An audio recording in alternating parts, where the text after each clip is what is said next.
Niners!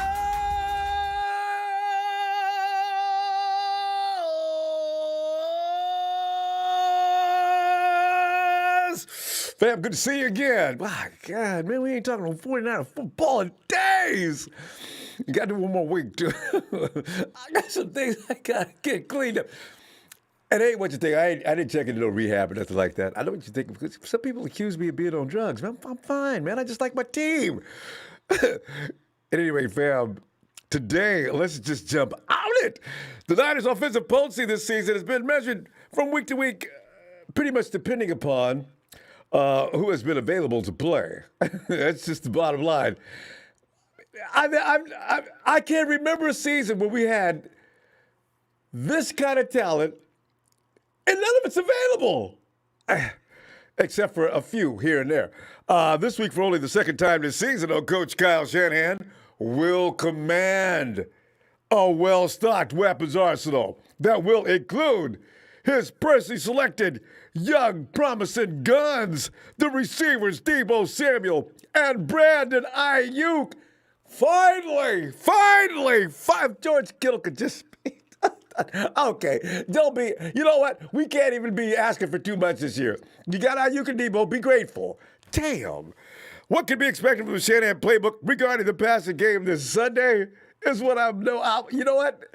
Get excited about that and talk about that. That's going to be fun. Can you imagine? The jet sweep. They're crossing each other. Who's they going to choose?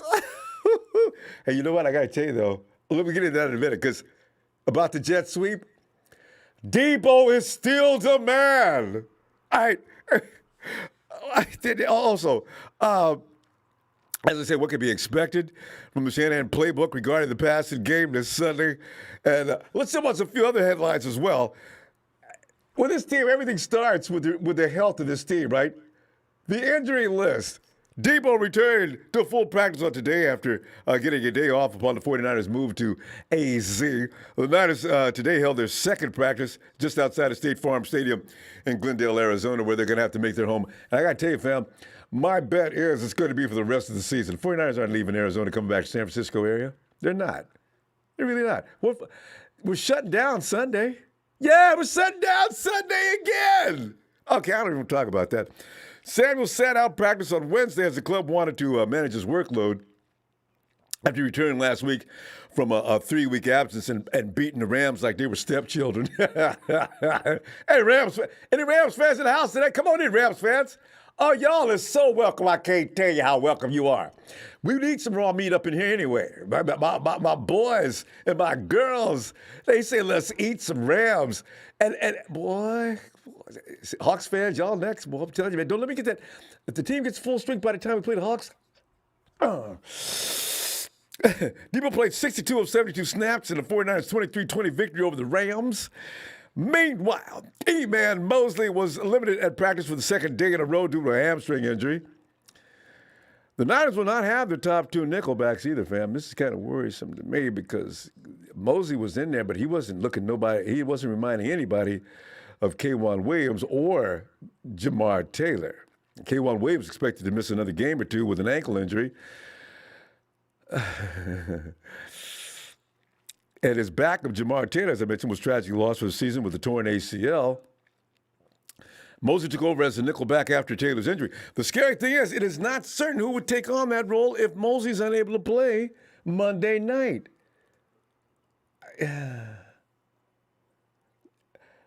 Ward has become the all-purpose assassinator back there now. J-Dub is the only guy who can actually play the nickelback, but then who's going to take his role that he's playing right now? And Dub's getting good at that role. We'll see. Another related news, fam, Michigan is coming after Bobby Saleh with a vengeance. A group of 36 of the state's House legislators, led by Representative Abdullah Hammoud from Saleh's hometown of Dearborn, sent an open letter to the Lions owner Sheila Ford Hamp, imploring the franchise to hire Saleh in the offseason to replace recently fired head coach Matt Patricia. Representative Hammoud is quoted saying, As passionate and loyal Lions fans, we are asking you to hire Robert Saleh as the head coach of our team. He is the best candidate for the job and measures as such across every metric. A head coach like Robert can bring tremendous energy and heart to the franchise and would help us reach peaks that have seemed unobtainable for so long. We have an exceptional opportunity here, and we trust you to make the best decision, unquote. See, this is an appreciation that he rarely gets shown by the Niners fan base. They want Robert Saleh really bad, and I just wonder if they're going to just give him an open checkbook and sign in whatever you want. Oh, I told you about Saleh 2 years ago. Everybody, fire Robert Saleh, get him out of here. I said, man, you better sit down and wait a minute. That's a brilliant dude. Get him some horses up in here and let's go. Sure enough, I told you, man. I told you. That ain't no dumbass dude. Saleh spoke with reporters several hours after news of the letter and had circulated and was decidedly uninterested in discussing his chance of landing that Lions job. Saleh said he's just been made aware of the letter and had no reaction. Later, he was asked about hearing his name circulating as a head coaching candidate during the regular season, to which he responded, quote, "It's really a non-issue for me. I don't talk about it. I don't even really see it. I don't have social media. I don't look into the news. It's probably more for family and friends to enjoy and get a kick out of than it is for me," unquote. And since we're looking at losing key personnel, Sherm's name's on that list too.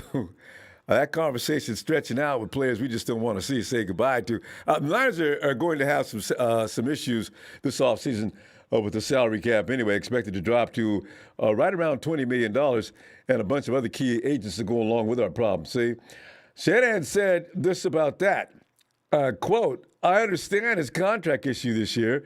I understand there's a number of guys on our team with that this year, but whoever could help us win football games, our guys are trying to figure out how to bring back, especially guys who did it the right way. Sherm is as good as anyone in those categories," unquote. You want Sherm back? You know, a lot of us don't think Sherm is covering the fast guys anymore like we need him to do. But I tell you what, there ain't more. They're right. When it comes to the intelligence of the game and being able to thwart efforts by an offense, Sherman ain't going to get beat too often. And I don't know if that's going to change this year or next year, but his injuries are starting to get a little longer. 49ers will face a lot of challenges keeping their core players together in 2021. You got Jason Verret, who has remained healthy and is playing at a Pro Bowl level like it was once rumored that he could do. When he first came, I said, this dude's supposed to be a Pro Bowler? I didn't know he wasn't feeling well. Good God. That rundown, he just looked like a smaller version of DK Metcalf running down that dude to pick up. He ran past everybody, went and got that dude and dropped his butt. Verret stays, even if Sherman doesn't. I want Sherm. But if I got to pick between the two, I don't know how, but you know what the danger is here? Can Verret stay up on 2 feet? Because it's some scary choices that have to be made here. He's also scheduled for, he's unrestricted for free agency, right? Shanahan is further quoted saying, "Sherm's a guy that personally I know John feels the same. We want on our team at all times. Sherm's a guy that when he does get older and he does descend, he's such a good football player, he finds a way," unquote. Anyway, fam, how about this Monday night versus Buffalo? Could it be a big night for Slick Nick to see? In 2018, Mullen's led a significantly less talented Niners team to a 3-5 record. And I say significantly less talented? That's an understatement.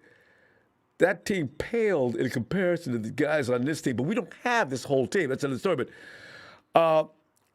and even then, he threw for 13 touchdowns, 10 INTs.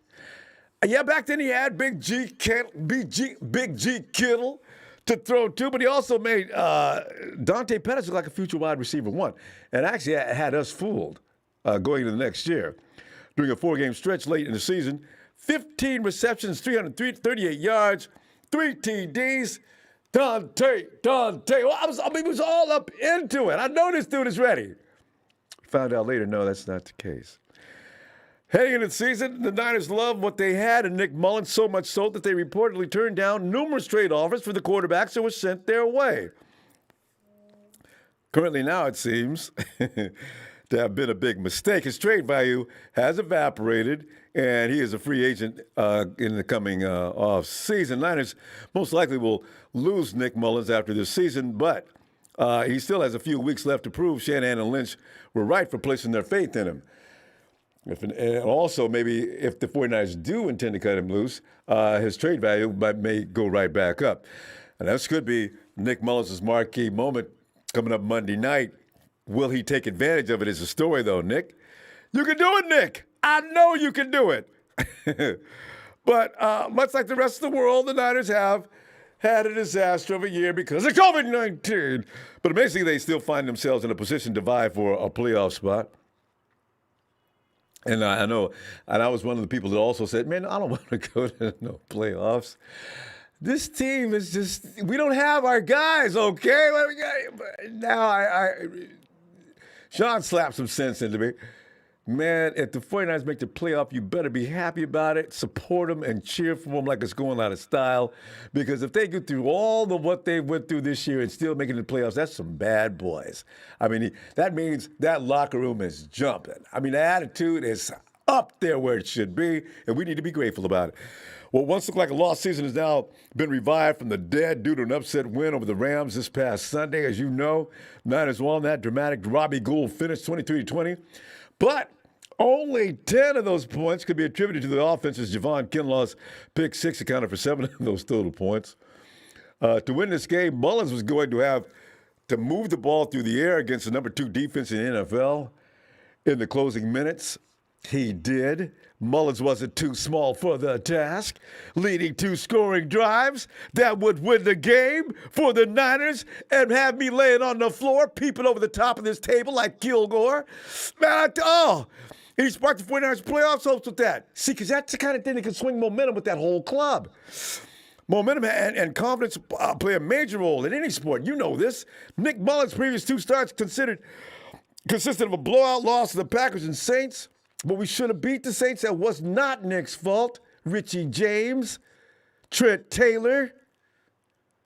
All hope for him and the 49ers seem to be lost. That may have changed. Mullins is a week 13 with confidence of a quarterback who has just led 2 critical fourth quarter drives to beat a division rival. Remember, that was the number 2 defense. I didn't even know the Rams were that high on the defensive status. On the road, that feels the second best defense in the NFL. As I say, he will be taking that confidence into a matchup against the Buffalo Bills, who are really scary with a 6'6" Josh Allen, who can run with that big frame. And their formidable defense, which ranks 18th in the league. I didn't know they'd fallen that far down off the cliff. They're 18th in the league. I'm feeling better about this game just by talking to you about this. Fam, you know what that? Actually, we were a 2-point dog coming into the day. Do you know what's going on in Vegas right now?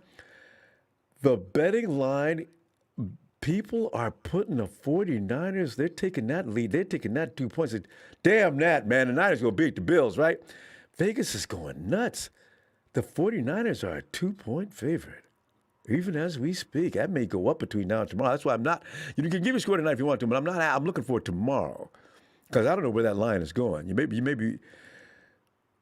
Not only does the competition become a little softer, his arsenal will be much stronger heading into Monday Night Football. Enter Mrs. Samuel's baby boy, Deebo, from a Week 12 performance that helped save the season. And now the Niners will finally have rookie standout, the neighbor and mama, Mrs. Aiyuk's baby boy. Well, I tell you what, hey, on the field with Samuel at the same time, for the first time, the Niners have their full wide receiver core healthy and ready to make an impact. Samuel and Aiyuk will be Mullen's best friends with the big lights on them in front of a national audience on ESPN. Some may cite the move to Arizona, though, as a hindrance to the 49ers playoff push. Fam, you know what? This team has thrived under adversity, and the strange circumstances could actually motivate the Niners. Here's the silliness about it all. And we've been talking about this before this actually started. The 49ers are 1-4 at home this season. We get our butt beat every time we play at home because the fans ain't home. It's just like playing anywhere else. 4-2 on the road. I don't know why they get so comfortable on the road, but they do. Apparently, they have a clear home field disadvantage. The taking this show on the road for the rest of the year might actually be the best thing for the 49ers. If any people recall, Nick Mullen's first start came in front of a national audience on primetime TV. In that game, Mullins was 16 for 22, was 262 yards, and 3 TDs for a 151.9 QB rating. He may be relaxed. His confidence might be high. He knows he can get it done if he just focuses and concentrates and limits his mistakes. It's just like everybody else on our roster. Calm down. Offensive line, Mike McGlinchey, please hold. Give our quarterbacks a chance. Because if you don't, they're not going to blame you. Well, we do you now, though. They're going to blame the quarterback. He's got 2 good weapons out there now. You know what? He's got Deebo and Aiyuk, which is going to make it very difficult to cover. He's also got Jordan Reed, who Mullen's got to be trying to make up for that mess up he did last week when Jordan Reed was wide open and he sailed that ball over his head by about 10, 15 feet. I like what I'm thinking, but I'm not going to get confident because I still think the Bills are too tough. They are tough. But, fam, the Bills don't like for you to run on them, and that's something to be thought about because Mostert's feeling pretty good, apparently, and they had their warm-up game, him and Wilson Jr., who fumbled. I doubt they fumble this week. If they're going to gash that team, if they can't stop the run, the 49ers is not the team you want to play if you have trouble stopping the run. I think a lot of people out there betting are thinking like that. I get ready for Monday Night Mullins and the 49ers. I don't know, fam. You know how we do on Monday night. Hey, go Guerrero! Oh, Ronbo, how are you, my friend? I got to say, let's go Niners. Wow, love my Niners. I know, man. You know, when we got the whole team together, we some bad boys, you know? Arakim Humane. Hey, missed you, brother. I hope all is well on your end. Welcome back. And yeah, we're going to beat the hell out of the Bills on Monday. See, I'm scared, fam. You know what? Every time I start yelling about Rebel D, thanks, hey, guys, thanks for the contribution. You know I appreciate them. Rebel D, how was your bye week? I got to go through another bye week. I got some loose ends I got to tie, but I got to focus on it all week. I'll get it done, though. I only one more week of this, though. Tyler Ledbetter. We haven't seen him in a long time. Arizona allows fans and stands at Oh! I forgot about that, Tyler, man. Thanks for telling me, man. I forgot about that. They do allow people in. There could be a lot. I think they allowed up to, 15,000, 20,000, or something like that. That might help us if anyone shows up being in the stands. They're going to. We got a lot of fans in Arizona. A lot. Little 92 Nueve Kings. What's up? My dog, my boy, my fam. Let's go Niners, baby. Yes. I forgot about the fans in the stands. Jake Tance is breaking news. The 49ers have now become 1-point favorites. So I know, right? It actually had gotten up to 2. I did see the 1 point come back. It's a toss-up, basically, when you talk like that. Jay Malone says, hey, how have you been doing, Ronbo? I cannot wait to get GK back to join his yak brethren on the field. Kyle needs to let Mullins be a gunslinger with the football. Also, welcome back, right? DJ, thanks, fam. Coach says, hey, Ronbo, I don't know if you remember, but last year when we got Verret, I told you when healthy he is one of the top 3 quarterbacks in the NFL. He got his groove back. Yeah, he did, and I do. There were other people that said he was good, too. Tony, who calls in, he told me he wanted Verret way back when. Coach also says, Salah working miracles with that defense, huh? They are balling out. I just hope they can continue it versus the Bills, a legitimate contender in the AFC Super Bowl hunt, no doubt. I know, it's very scary. this game, I didn't really appreciate this game anymore after I saw the Bills the first 2 or 3 weeks. Scared to death. Mr. Block Ice, oh yeah, all right. Bills are nice, but we're going to do our thing. It's going to be great to see Deebo and Aiyuk Keen out there. So Mullins, you need to focus. Running game needs to open it up for you. And if you see, this is the thing, if you can't stop the run, the 49ers can hurt you badly. We'll see. Hey, Alex, get in here, man. Man, what is going on? Alex, I got to tell you, man, the 49ers, I don't know who else is coming back in the next few weeks. I guess George and Jimmy, the only 2 guys left. We already know that our offensive guys, our center's not coming back, and D Ford for sure isn't coming back because that's what D Ford does. But what are you thinking, Alex, about all these things? Right? Where's Garland? What's the word on Garland? I haven't heard anything about that dude. I know. Why? They won't say a word about him. That scares me. Because remember, they stopped talking about people. That means they don't want to answer any questions like, yeah, he's probably not going to make it back. God. I thought about that the other day. You're right. We can't do it with Grassu. Grassu's all right. I mean, but he's only all right. I'm sorry, go ahead. No, you're good. You're good. I mean, hey, Alex, you got a speaker open? There's a weird feedback coming back. I'm on Bluetooth. Let me get off Bluetooth. Okay. How's that? Is that better? Oh yeah, it cleared it all the way up. Okay. Awesome, cool. Yeah, my car's been shitty lately. Anyways, let's see where am I at? Offensive line. Yeah, Mike McGlinchey, man. Hey, if he's getting put on his ass this game, you got to pull him. And here's what I do: I'd slide Grassu, keep him at center, McKivitz at right guard, and then throw Brunskill at right tackle. And I know that sounds crazy, but if this dude Mike is a liability, you got to get his ass off the field. It sounds great to me. Brunskill's not going to get beat up like McGlinchey. Hey, you know what? I saw McKivitz for the other day. That's a big dude. I didn't realize he was that big. Ronbo.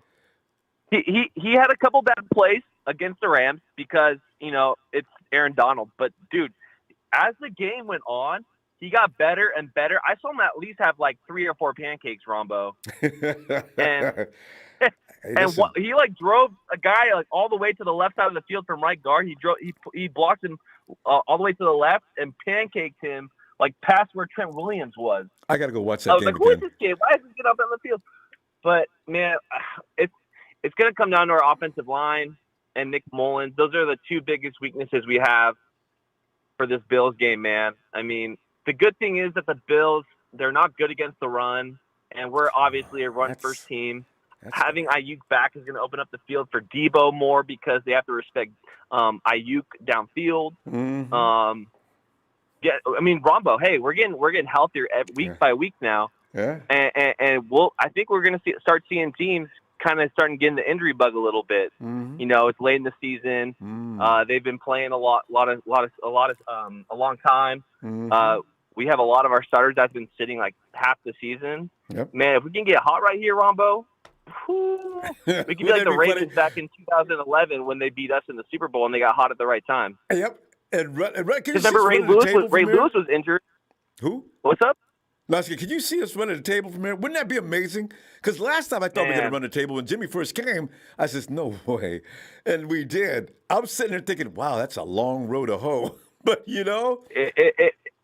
And, hey, if we to get to the Super Bowl, you have to win out from here on out. And that's just a mountain of a task. But I think we can win out, Ronbo. I'm not saying it'll be easy.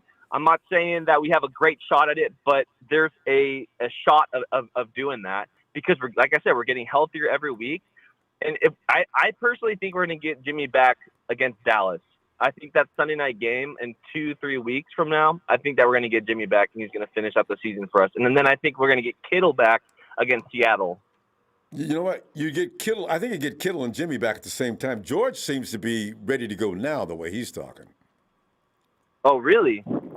Yeah. So, because he had 6 to 8 weeks, George told him, yeah, I'll tell you what, it's going to be 6. And when Kittle. Because Kittle. How long has he been gone? He got hurt against Seattle, and that was I want to say week 8.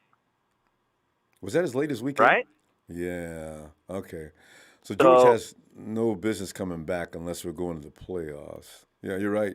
Right, exactly. But hey, our defense is playing lights out. It sucks that we lost Jamar Taylor. Our secondary definitely we'll see what happens. What's up? Yeah, that did hurt because he was doing a job. Alex, he was doing such a good job. I forgot about the slot. I mean, he did a K1 where he makes the slot receivers invisible.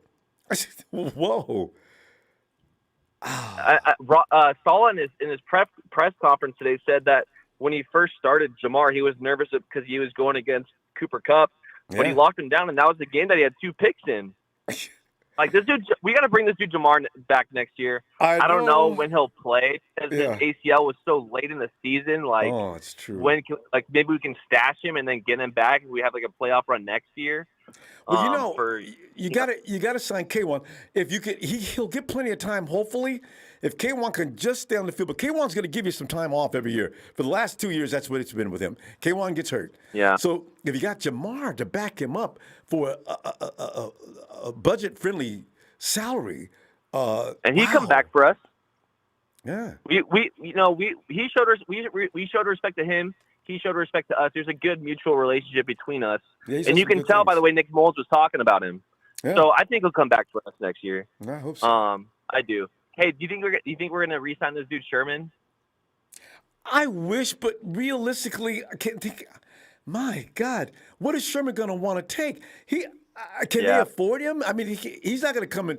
Well, the way he sets up his deals, I don't know. I wish. He represents a lot of things, Alex, that we need, including serious leadership.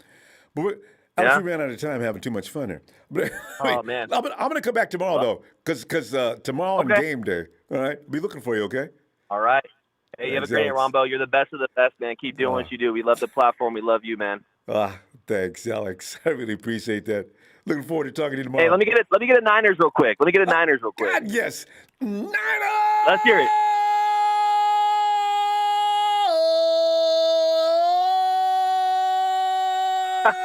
Man, Alex. Have a good night, Alex. Yes, sir. Have a good night, man. All right, fam. Josh Chapman, thanks, fam. Says, I hope you make the playoffs coming from a Rams, fam. Now, let's see, that's special. Well, thanks, Josh. Yeah, the Rams are going to probably be in the playoffs anyway. So, it's fitting.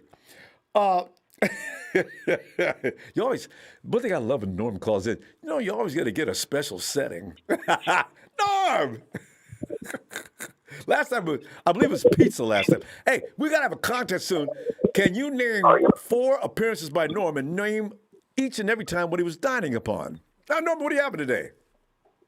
Well, y'all missed it because I just had some chicken salad with some loaded potatoes. Man, y'all missed it. Anyway, good, man. I mean, that means the team is coming back to life, man. I know, man. And teams ain't ready for it. Analysts, the football analysts, they've been talking about this. If y'all watch other games, you feel me? They talked about the Niners ain't like, if you watch some of our divisional rival games, you feel me? They was talking about how the Niners was not done yet in the playoffs. And that's crazy. So now we got our big test. And it's looking like, just like it did, remember, Ronbo, when the Niners played the Jacksonville Jaguars? The year they went. They were supposed to have their celebration day, cap and T-shirts. They clinched the AFC South title already that game. If they win. Mm-hmm. Regardless, they clinched the title during the first quarter. As a matter of fact. Is that game? Oh, because Tennessee lost. Jaguars clinched the AFC South.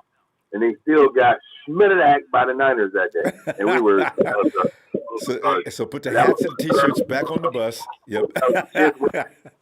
You was 4-10. That's the AFC South champions that year. These Buffalo Bills from the AFC East, they lead the AFC East right now, ain't they? They have to be, right? Because supposed to be the big dog. because the Patriots have lost too many times. Beat the Patriots, beat the Jets.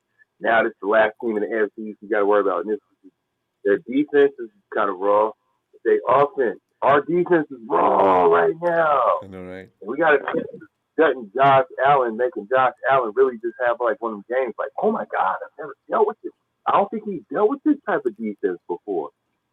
Robert Saleh is kind of R. Kelly right now. I'm calling Robert Saleh R. Kelly right now. He's pissing on him right now. These little good quarterbacks that we have these stellar years and these great quarterback ratings, getting good remarks on NFL Network. They getting peed on by R. Kelly Saleh right now. I'm telling you. That. And Josh Allen may be next. Saleh, that's what's going to get him out of here. That's what worries me. He's doing so good that the people in Michigan is already begging for him. Councilmen, administrators, sending the Lions messages. Get Robert Saleh up in there. Boy, that kind of pressure, you better go get Saleh, lose a job. He got what it takes right now to do what he did this week. Like what he did last week, everybody been highlighting it, but he's been doing that all season. They've been watching how the Niners been getting these dubs. A lot of it been defense just been up in there just backing, and they just surprising teams. And then seeing the Bills look like a team that want to be surprised by some hard help. Did you see Goff's face? Yes. And Goff's got more experience than Josh Allen. And did you see Goff's face on several plays last week? You could see in his face where he was confused by what they was doing. God. He was flabbergasted. He looked like he was driving down Florence and Normandy in a Prius with no tint on the window. Like he was like. Norm's analogies, you just can't get them like that. You know? Anyway, I'm not even from LA, but anyway, speaking of offense, who is the defensive coordinator of the Buffalo Bills? Because that is, I think he's going to be a man that's going to get his chain took while he's wiping the Aiyuk off his face, and this is going to be the first time that we get to see it. Somebody on the quarterback on the field like this. Waking up, tugging a game. And Norm, you know what? It doesn't really matter who the defensive coordinator is because you have to deal. If I have to go up against Shanahan, I'm already peeing in the bed the night before that game comes to DC. What his name is? That's what he's doing. And it's gonna be a game. Nick Mullen's gonna look like Josh Allen on this game. You got Deebo and Brent on there.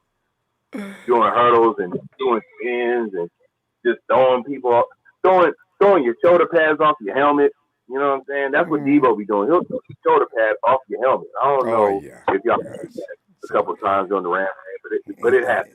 And you know he's going to get them both out in the open. Shannon's going to get those guys out in the open because that's what he does best. You get your playmakers out in the open. Deebo, Aiyuk, if you could just find a way to stop throwing the ball over Jordan Reed's 6'2", Nick. Throw the ball to him. You got this going on over your head. I never seen Jordan Reed was so mad. I said, "Oh, Jordan, don't embarrass him like that."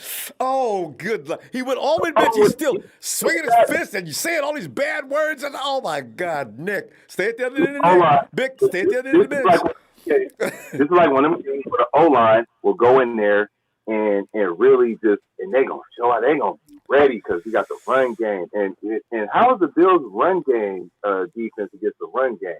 Because I heard that's why they think the 49ers, that's why the betting line in Vegas is going, man, the Bills can't stop the 49ers from running. What they go do? But Norman already got Derrick Henry, and he might get Derrick Henry again by a wide receiver. Do y'all remember that? Boy, I can't. No, we got to stop, Phil. I miss y'all so much. I'm going to come back tomorrow, too. All right? Looking for you. Oh, the score. Y'all need a final score? No, if you can give it to me now if you want to, but I'm coming back tomorrow. All right. I'm going to holler at y'all tomorrow about it. All right. Looking forward, Norm. Have a good night, fam. Okay. And NG4-9, it feels good if we make playoffs. NFC teams are shaky. That's so true, too. As I thought Brady and all them weapons he had, I thought they were going to.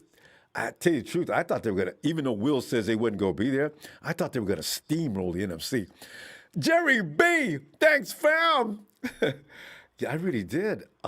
They're real vulnerable, aren't they? Alex. Alex. 818 area code. Come on in. Ronbo, how you doing, man? Doing all right. You know, I'm like, the fun of last week is still resonating. I can't get over having beaten the Rams. And Rudy wouldn't even call in. I was looking for his phone call. He sent us a note, which lets you know his feelings were hurt, and I'm delighted with that.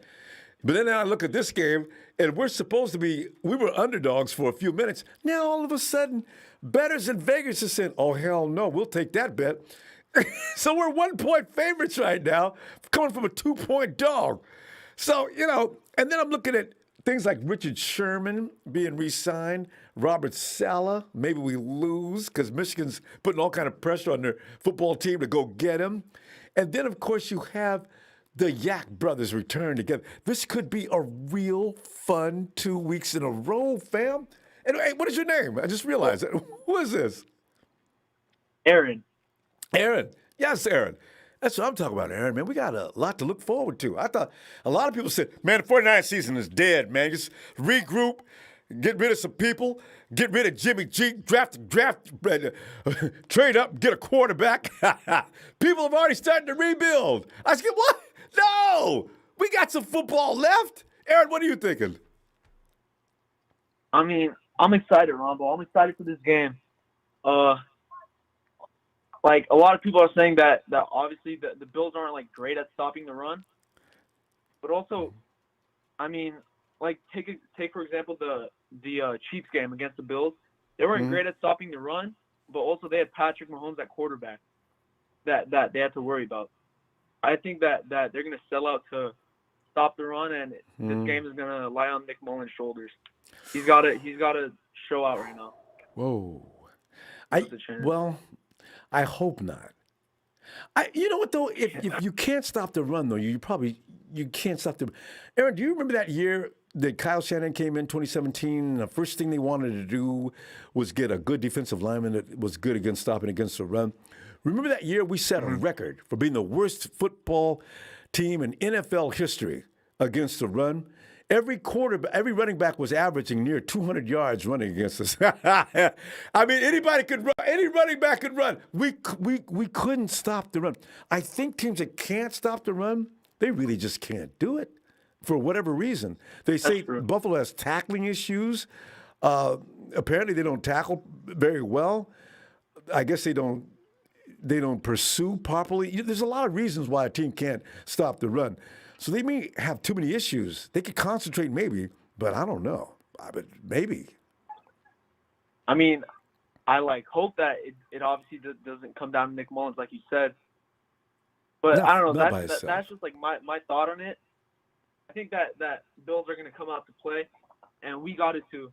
I think that our team is really excited. You know, Jimmy Ward was hyping his interview. He was ready. Did you check him out? They got him all pumped up. What they asked him? They were asking him some kind of a question, and he actually got upset. And they said, I'm feeling like I'm in the game. Don't talk to me about this. What's wrong with Jimmy? God. I mean, he's pumped up, Ronbo. I hope that on Monday he shows out. He's tired of people doubting him, too. I'm calling a Javon Kinlaw another sack for him this Monday night. Yes. Because Josh Allen, you know, he likes to move around, hold the ball, make a couple mistakes. Hopefully we capitalize. He does, doesn't he? And once he starts going wild, it's usually not just once. He'll go into a sequence of wild throws. People are saying he's settled down. I don't know. We'll see. He's had a good year. Did you see last week at the Chargers game? He threw like 2 picks in a row to give the Chargers a chance. Uh-oh. Right at the end of the game. I've been meaning to go watch. I'm glad you reminded me. I'm going to watch that game. As soon as we get through, I got to watch that. Yeah. I mean, it was good. Justin Herbert's good, obviously. I wish that we took him. He's a great quarterback. He's going to be great in the league.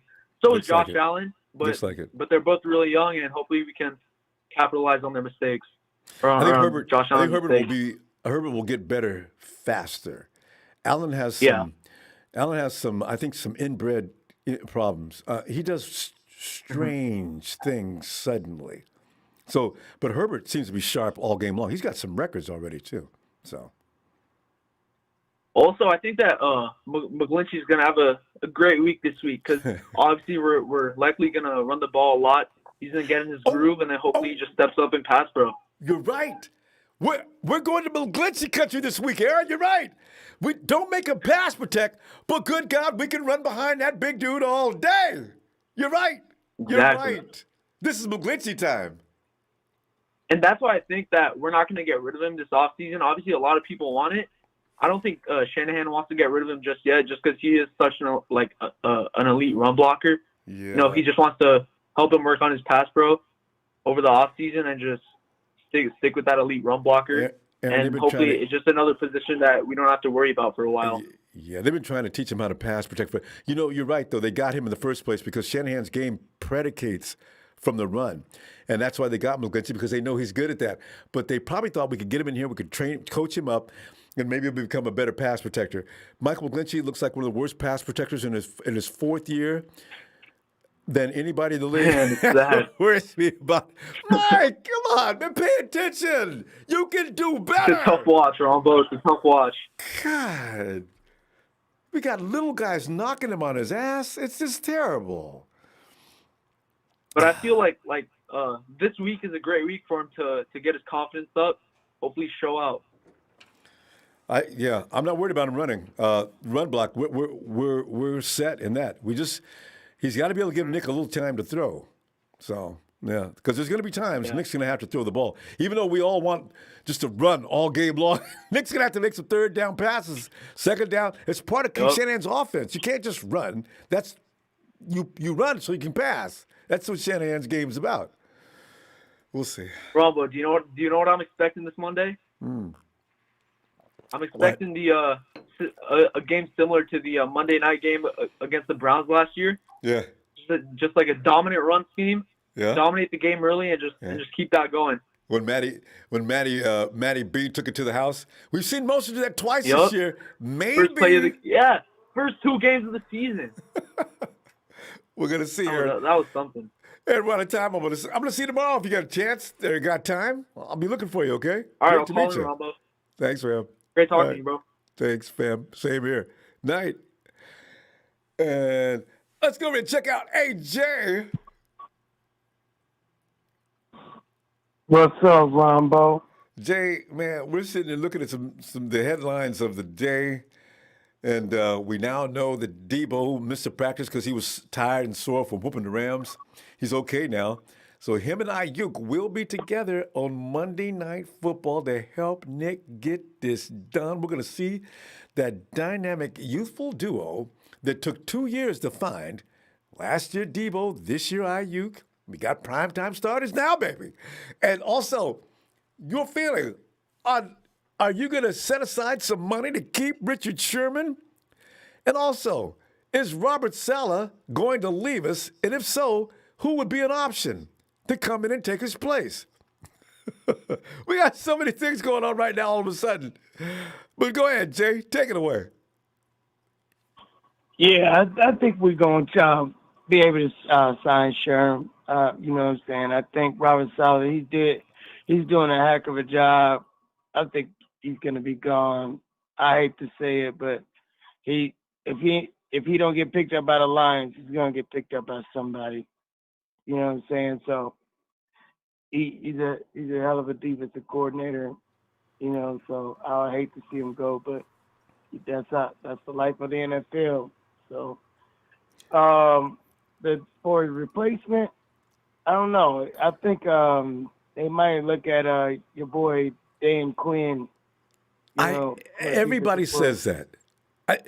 Jay, if you were Dan Quinn, would you lose face and come over and work for Kyle? I consider it a loss of face. I hope it's not like that. But Dan Quinn maintains the kind of defense we're running now.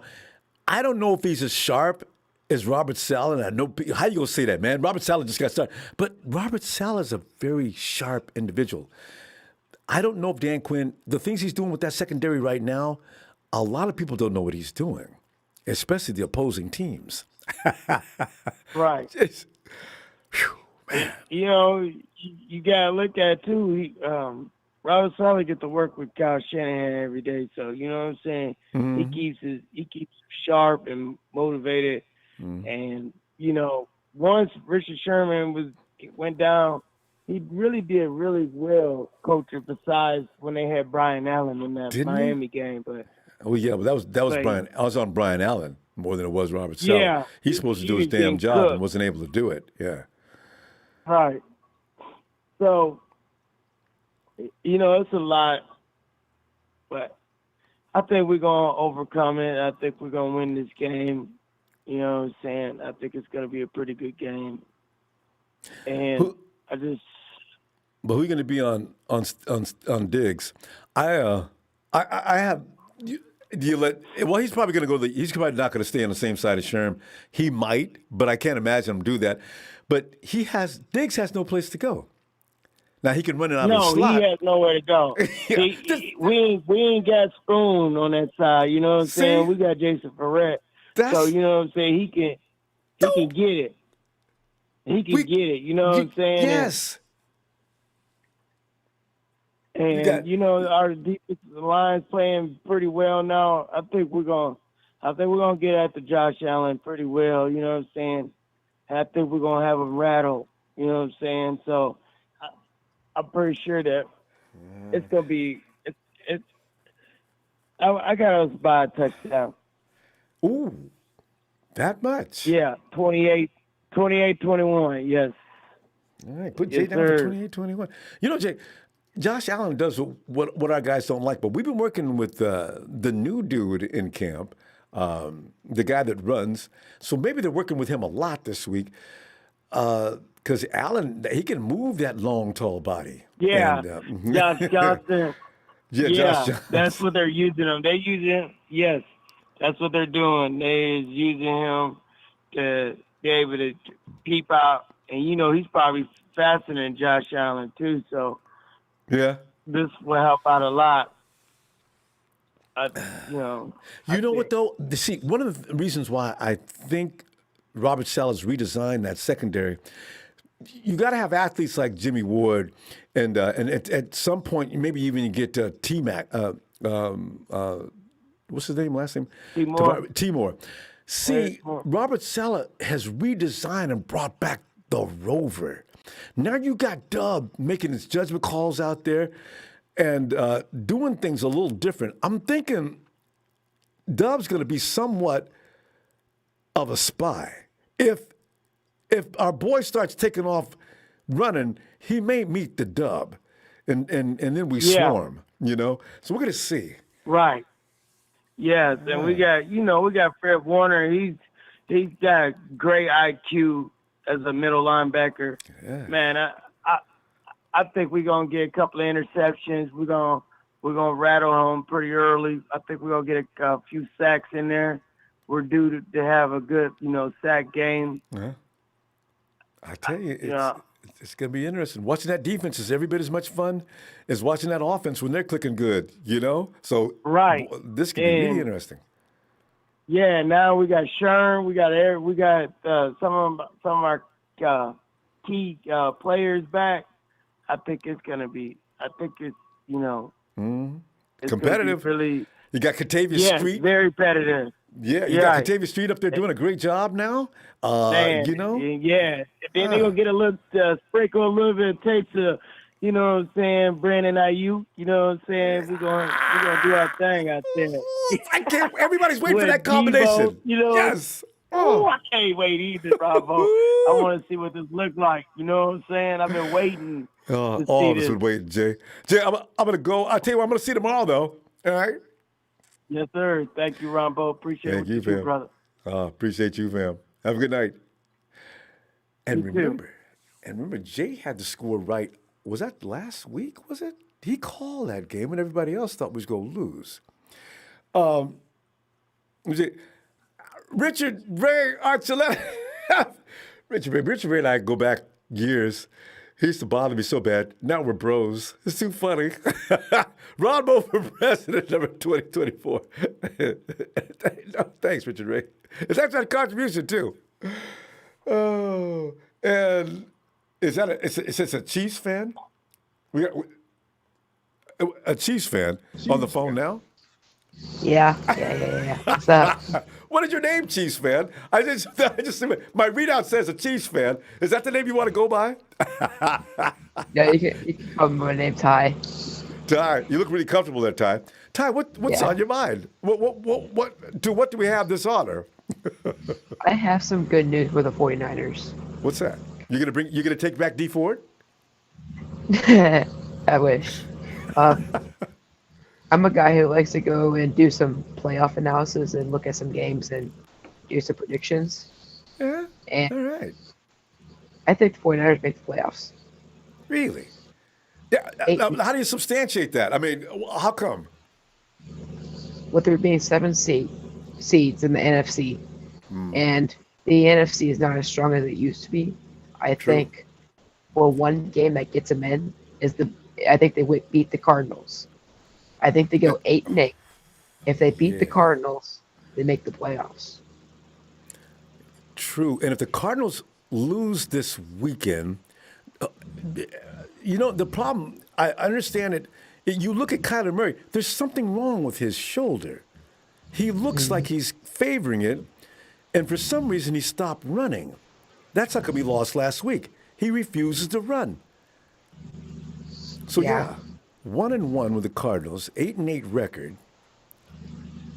9-7 will look better, but that does seem unlikely.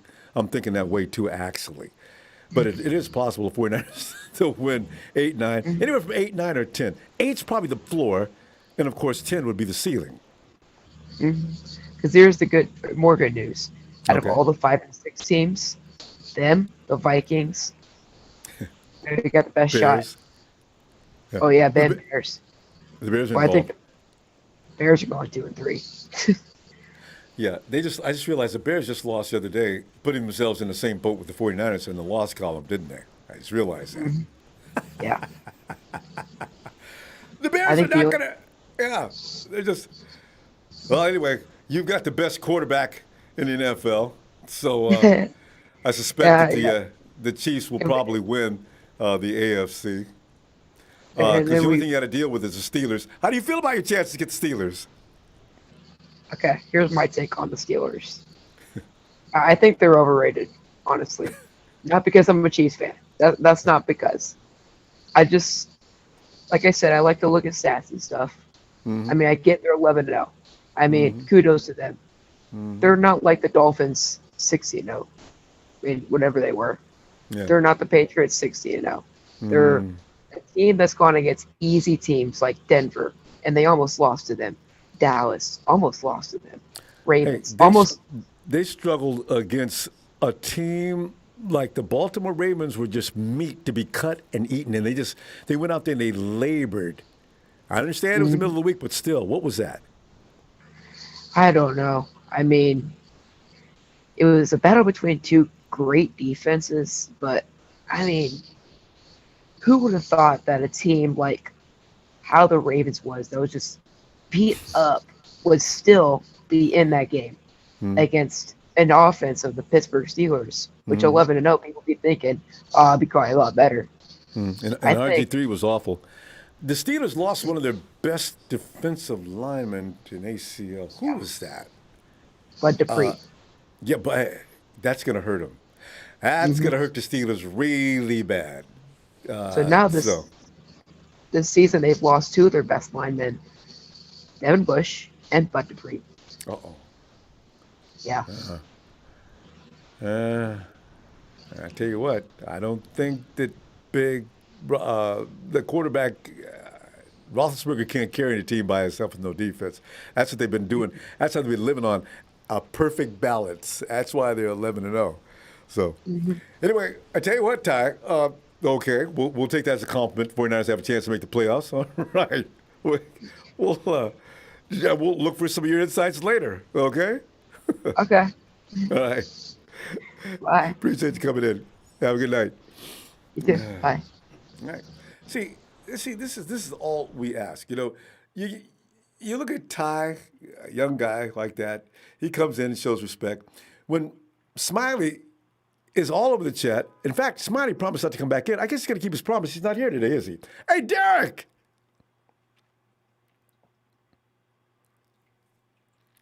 Derek.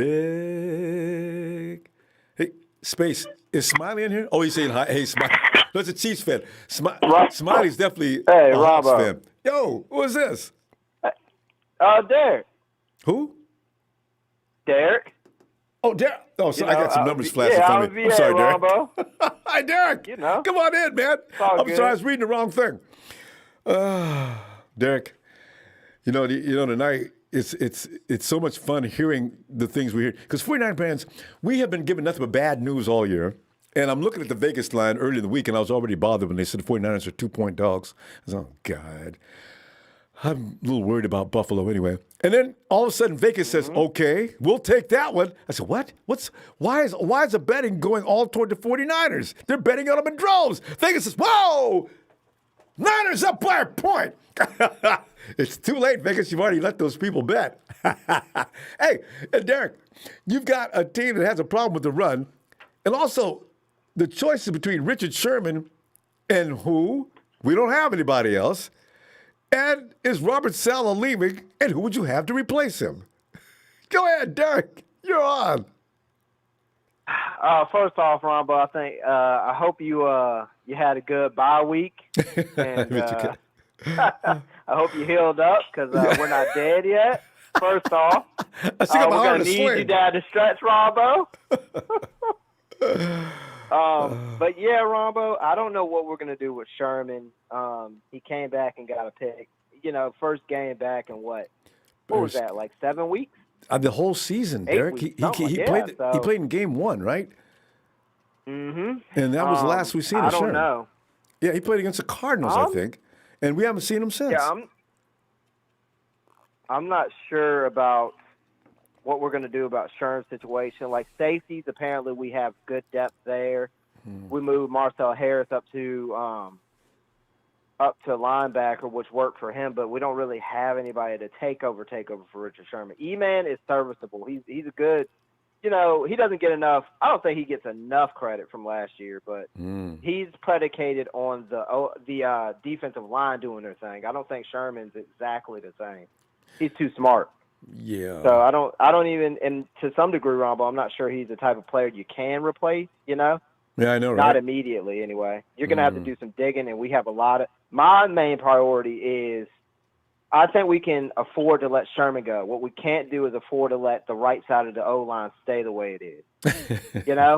Like the rush with Kerry Hyder, we get some money back from D4. Kerry Hyder can go on the other end, Well, we could cycle Kerry Hyder and Armstead on the edge, really, and then the kid Wilson, we still need to see more of him. But my thing is the O-line, I think, is what it doesn't matter what quarterback we put back there. The O-line needs to go first. I've been trying to tell people Sherman might walk. He might add – he might just price himself out, Ronbo, and that just might be the end of it, right? And you're right. That's what I'm concerned with. How much money does he want?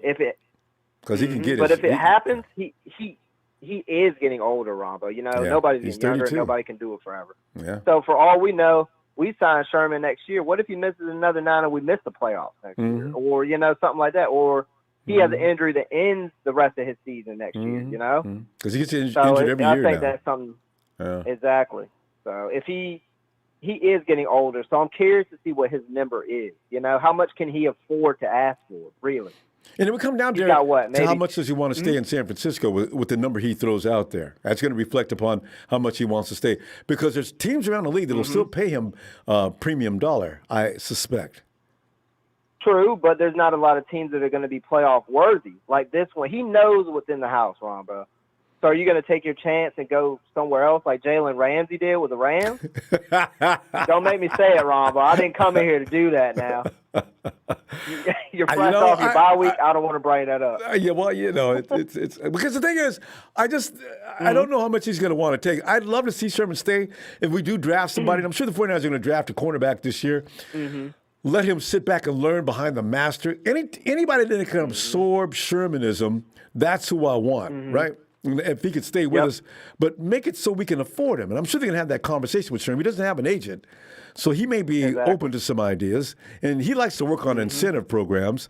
So, we'll see. That's true. That's very true. So he was willing to come in on an incentive-based contract, this time. Why not come back on one, Because if he's missing games, he's not really hurting the team either. Yeah.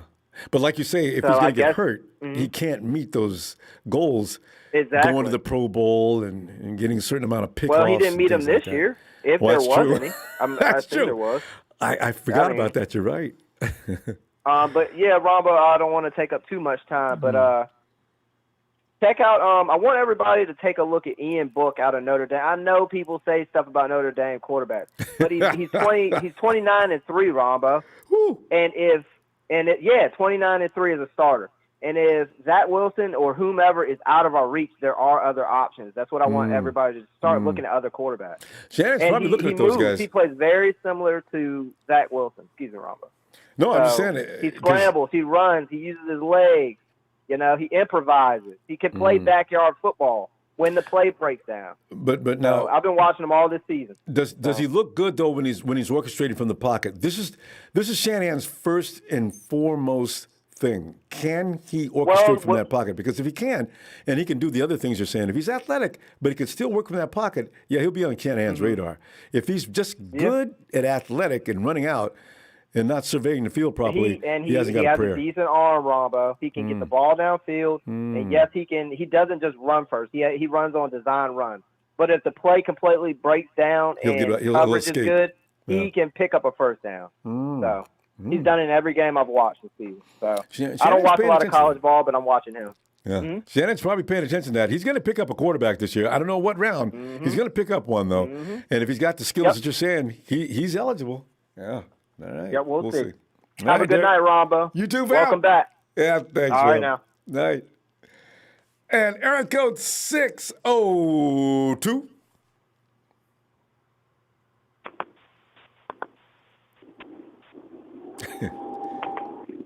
Hello? You. Who is this? Daryl Green from Arizona, Ronbo. Wait, it's who?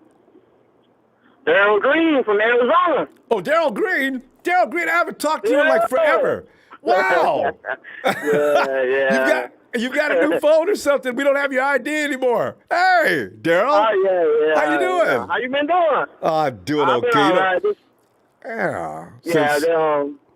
I see George Kittle and all of them, they ran around in golf carts, riding around out here. Yeah, they having fun right now. You see George Kittle out there riding around. That sounds like George. Yeah, George. Yeah, George Kittle, Deebo, all of them. They just riding around right now, but they can't have they can't be around people right now. And no. I don't think I don't think they're gonna have fans out here either. Like, go to the game. Really? Yeah. Okay. Because you guys got Tucson's on lockdown, and there is a lockdown in progress.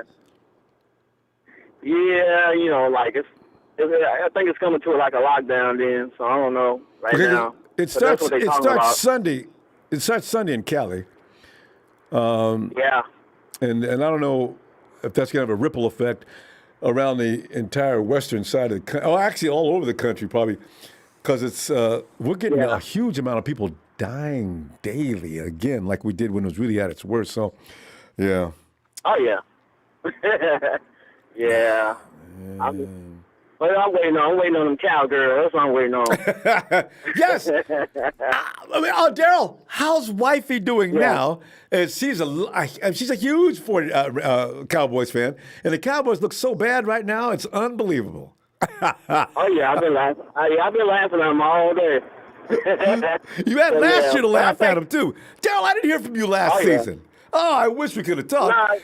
And you could have told wifey. Ronbo said, "We're them Cowboys." I was working too hard, so I ain't had no time. So, yeah. Well, you got to do that. Well. Oh yeah. Well, listen. Yeah, but I still been, I've been listening though. All right. Yeah. Well, are you concerned? That's all good, yeah. We got some situations going on. One of them is going to be Robert Saleh they're working hard. Robert Saleh's definitely going to get some offers from Michigan. I don't know how much money they're talking about, but it sounds like they're going to throw a lot of money. We lose our DC, and therefore taking out what's been motivating and moving our setting up, should I say, strategically setting up our defense that's been pretty good for the last 2 years under Saleh. And then you got Richard Sherman. Yeah. Can we afford to keep Richard Sherman and have the Pro Bowl corners playing opposite each other with Jason Verret on one side and Sherm, the all-decade Sherm on the other side? And is he worth keeping? I think we can keep him. Because Kyle want him. He want him, return. So I think Richard Sherman will come back. You would think, yeah. If only we could afford him. That's the thing. $20 million less to spend next year. Yeah. Well, I think they cut a lot of people. Like the ones that we don't need, ain't been playing. See. Like D4 and all them. First. Yeah. Yeah. Solomon T. I mean, I feel bad about Solomon T, but this is business. We can't afford to pay him nothing unless he wants to take $2.98 an hour. And here's the thing. Yeah. I just wonder though. There are some people on this team. Kwaski T. He didn't need to return next year because from what I'm seeing at T-Moore, I think the 49ers like him a lot better. Yeah. You know what we're going to talk about? We got to talk about the guys. We got to spend a whole show on this. We have to talk about the guys that we need to keep. And then we know from there how many people because according to Dion, who lives out in Arizona too, you guys got to beat up. Dion says we got about 41 guys we need to re-sign. We only need 15 of them. Yeah. I said, that will save us some money. I agree. Yeah, I agree with him. We're going to find out. We're going to find out. Oh, yeah, man. Well, yeah. I had to call in. I ain't called in a while. Like, call my buddy. Good to hear from you, too. I tell you, I not heard from you so long. Tell you what, fam, I'm going to come back tomorrow, Daryl, if you got some time, man. Be looking for you, too. If you get some more time. Go Niners. Yeah. All right, I'll tell my wife you say hi. Hey, please. All right. All right, Daryl. All right, you take care. Right, you too, man. Oh, God. And Guerrero, hey, it's on for the Niners. We're going to make the playoffs. I got to tell you right now, if we make the playoffs, because I'm not getting my mind set up for that because I don't want to get my feelings hurt. We make the playoffs, boy. Oh, my God. Boy. Because I didn't see it coming. I love surprises. The Rams was a surprise for me last week. I loved it. Dramatic surprise, too. 313, you're in Missouri. Hello. Hello. 313. Yeah, that's you. What's your name, fam? I'm the boy got skills. You the boy that got skills? I'm normally in the chat all the time. I'm clowning dudes like 49 Bryant. I got to say him because I feel like he's an imposter. You can't always be fighting 49er fans every time in the chat. Like, that's ridiculous. But anyway, how you doing, Ronbo? It's nice to meet you, brother. Say, what did you say? What did you say your name was again? The boy got skills. The boy got skills. I like that. Yeah. I'm normally in the chat. Okay, because I didn't see you by that name. Well, okay. The boy got skills. I love it. TBGS. TBGS. I'm calling you that shorter. You know what? I'm doing all right. I'm getting surprised. It's been suffering and misery all season long. And then last week against the Saints, that was shocking. Should have won that game. And then last week, I saw the Rams. I said, we're going to play the Rams, but I guess we're going to split with them this year. But I'm hoping we win. And, of course, we had to take it down to the last couple of minutes of the game. But, that's why we watch football. This is some exciting stuff. This is like getting on a roller coaster ride, a virtual roller coaster ride, and as soon as that thing climbs the top, it drops you like that. It scares the bejesus out you. That's supposed to be fun. Look, bro. Yo. You know what, man? This has been a crazy season. What I've done the math on is this, Ronbo. And this is my first time getting with you. Listen, we can make the playoffs. Now, we got to run a tape That's first and foremost. Yep. We have to run the table. Can't lose again. Finish that. After that, and I hate to say this, I don't want to do this, but we have to root on the Seattle Seahawks to run the table as well. They will beat the Rams. We'll give them another loss, and we also have to hope that the Rams and the Cardinals split their game. After that, we're in the playoffs. You know why? The Bears are 5-6. They're not going to beat the Packers. No. So that'll give them a game loss afterwards. And don't they have to play the Vikings? Have to play the Saints. Yeah, the Vikings have to play the Saints. If the Saints could just come up victorious in that game, because the Vikings have trash to play after that. If they can just come up victorious in that game, we're in that playoff. Not only that, let me tell you something else. We've owned the split with the Rams. Yeah. So if they lose 2 more games, they're out of there because of us. If the cotton picking the Cardinals lose 1 game, we will be in a position to have to fight against them. But all we need is Seattle to run the table, which will give them 2 losses. And guess what happens? We are in playoffs because we run the table and the Seahawks run the table. I hate to say this, but at this point, that's okay. I would never say this ever again. Go Seahawks, because you're going to give us the playoff berth we need because of 17 this season. Because, fam, here's the thing: the Hawks ain't playing nobody between now and the end of the season, so it's all right to let them have the division this year. See, that's what they do. The Hawks, I have to give them credit. Each and every year, they're in it. They compete. They're a fun team to watch, but they're not going anywhere once they get to the playoffs. They've proven that for the last 5 years in a row. So let them get there. All they got to do is beat everybody until we play them. They will. They just picked up Josh Gordon. I see that. Yeah. But all we got to do, I'm not worried about Josh Gordon. All we got to do is contain DK Metcalf, not allow him to get the long ones and the third down. And we don't allow him to do that, I promise you. And give him double coverage. We have to give him double coverage. Yeah, stop. Give him that double coverage. We on our way. Can't no one man stay with him. I need and if we make it to the playoffs. Yeah. Go ahead, bro. Go ahead. Yeah, I'm just thinking. If we make it to the playoffs, it's everybody is in trouble because by that time we will have everybody worth a darn to make a run back, except for Bosa. Not worried about no Solid. Yeah, and Solid's gotten to the place now. He takes it as a challenge to work with whatever he's got. That dude is getting really good at fixing and patching up holes. Solomon, look, we have Kerry Hyder right now, who's doing better than Solomon ever did, and all the time that he's been with us. I never thought about that. Promise you, promise you is, long as we need Bosa, we would love to have Bosa to reap the habit.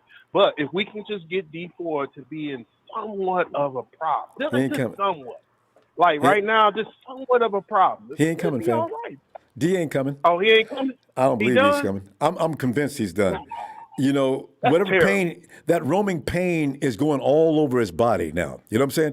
I have never heard of such a thing, except for people at 80, 90, 100 years old, got rheumatism, lumbago, and everything else, just running him.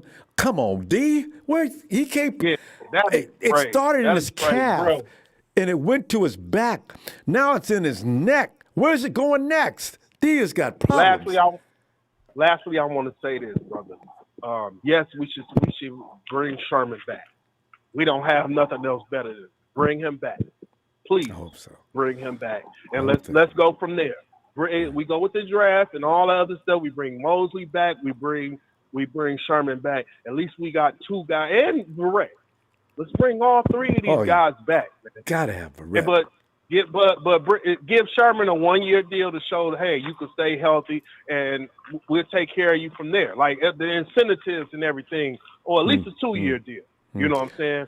Sherman is better than all these guys. And everybody else in the league, for that matter. The boy got everybody else in the league. fam, we got to go. I'm going to tell you what, good observation. Okay. I love the way you broke down the math on how we make the playoffs. That was good stuff.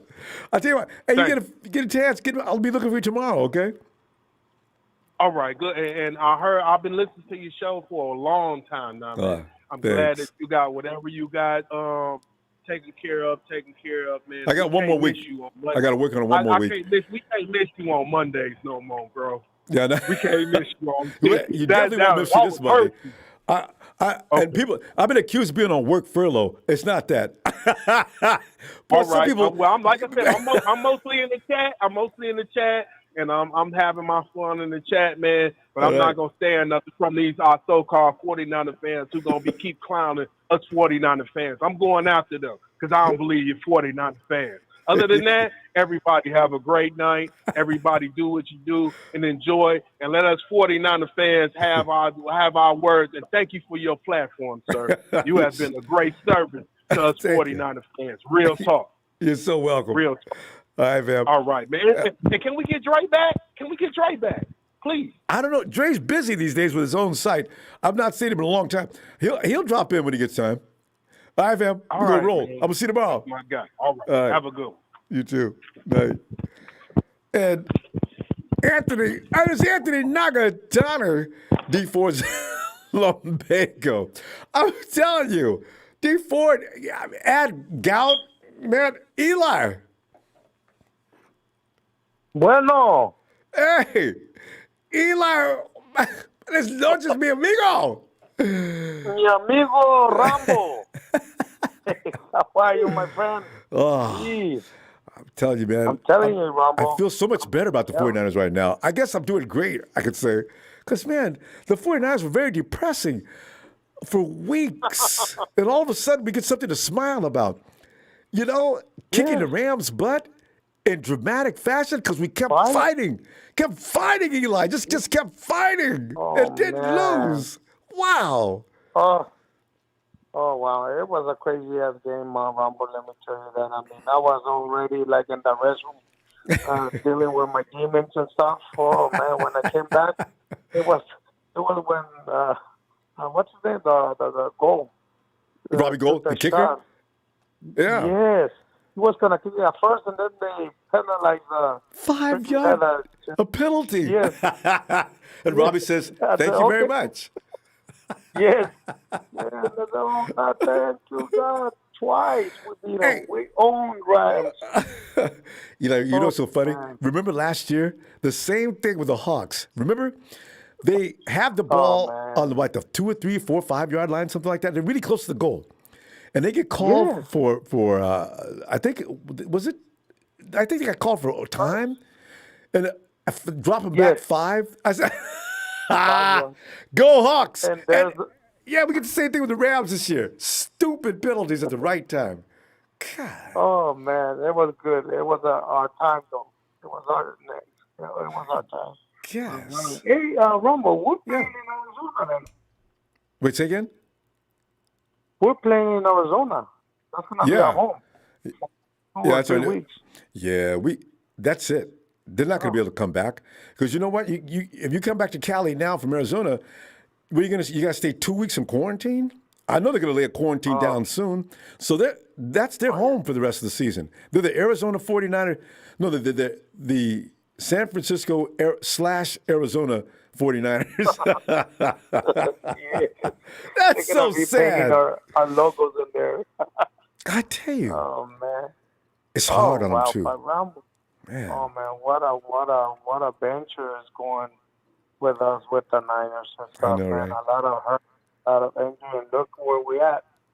Now they're coming back, and you know, it's like, geez, it's about time. What do you think about with the Buffalo Bills, Ronbo?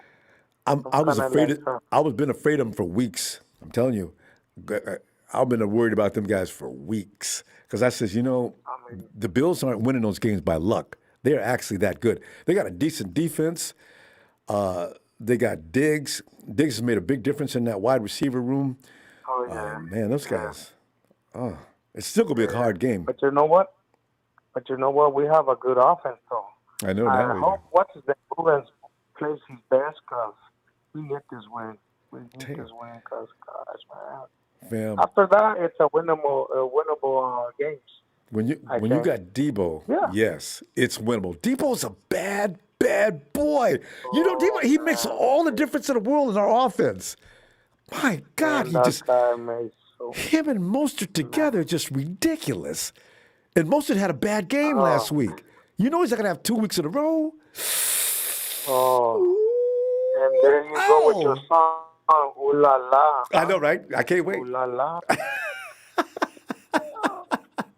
Man. Oh, yeah. It's going to be fun. And Guerrero, picks. The 49ers are starting to get picks and fumbles. It's almost time for me. Every time that happens, I have to go into ranchero mode. I can't wait. Every time I see that.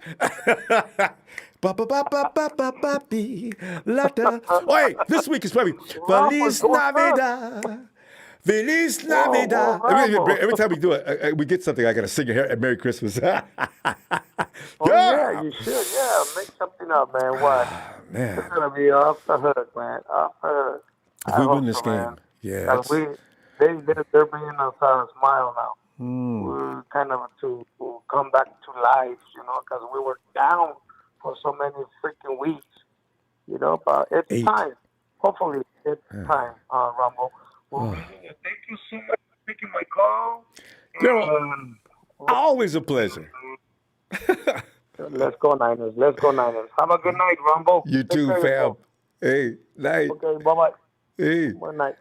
It's Guerrero, man. Guerrero always gets in every now and then. Guerrero's in a good mood now. He was depressed for a while, I could tell, because you didn't hear from him very much. He was not a happy guy.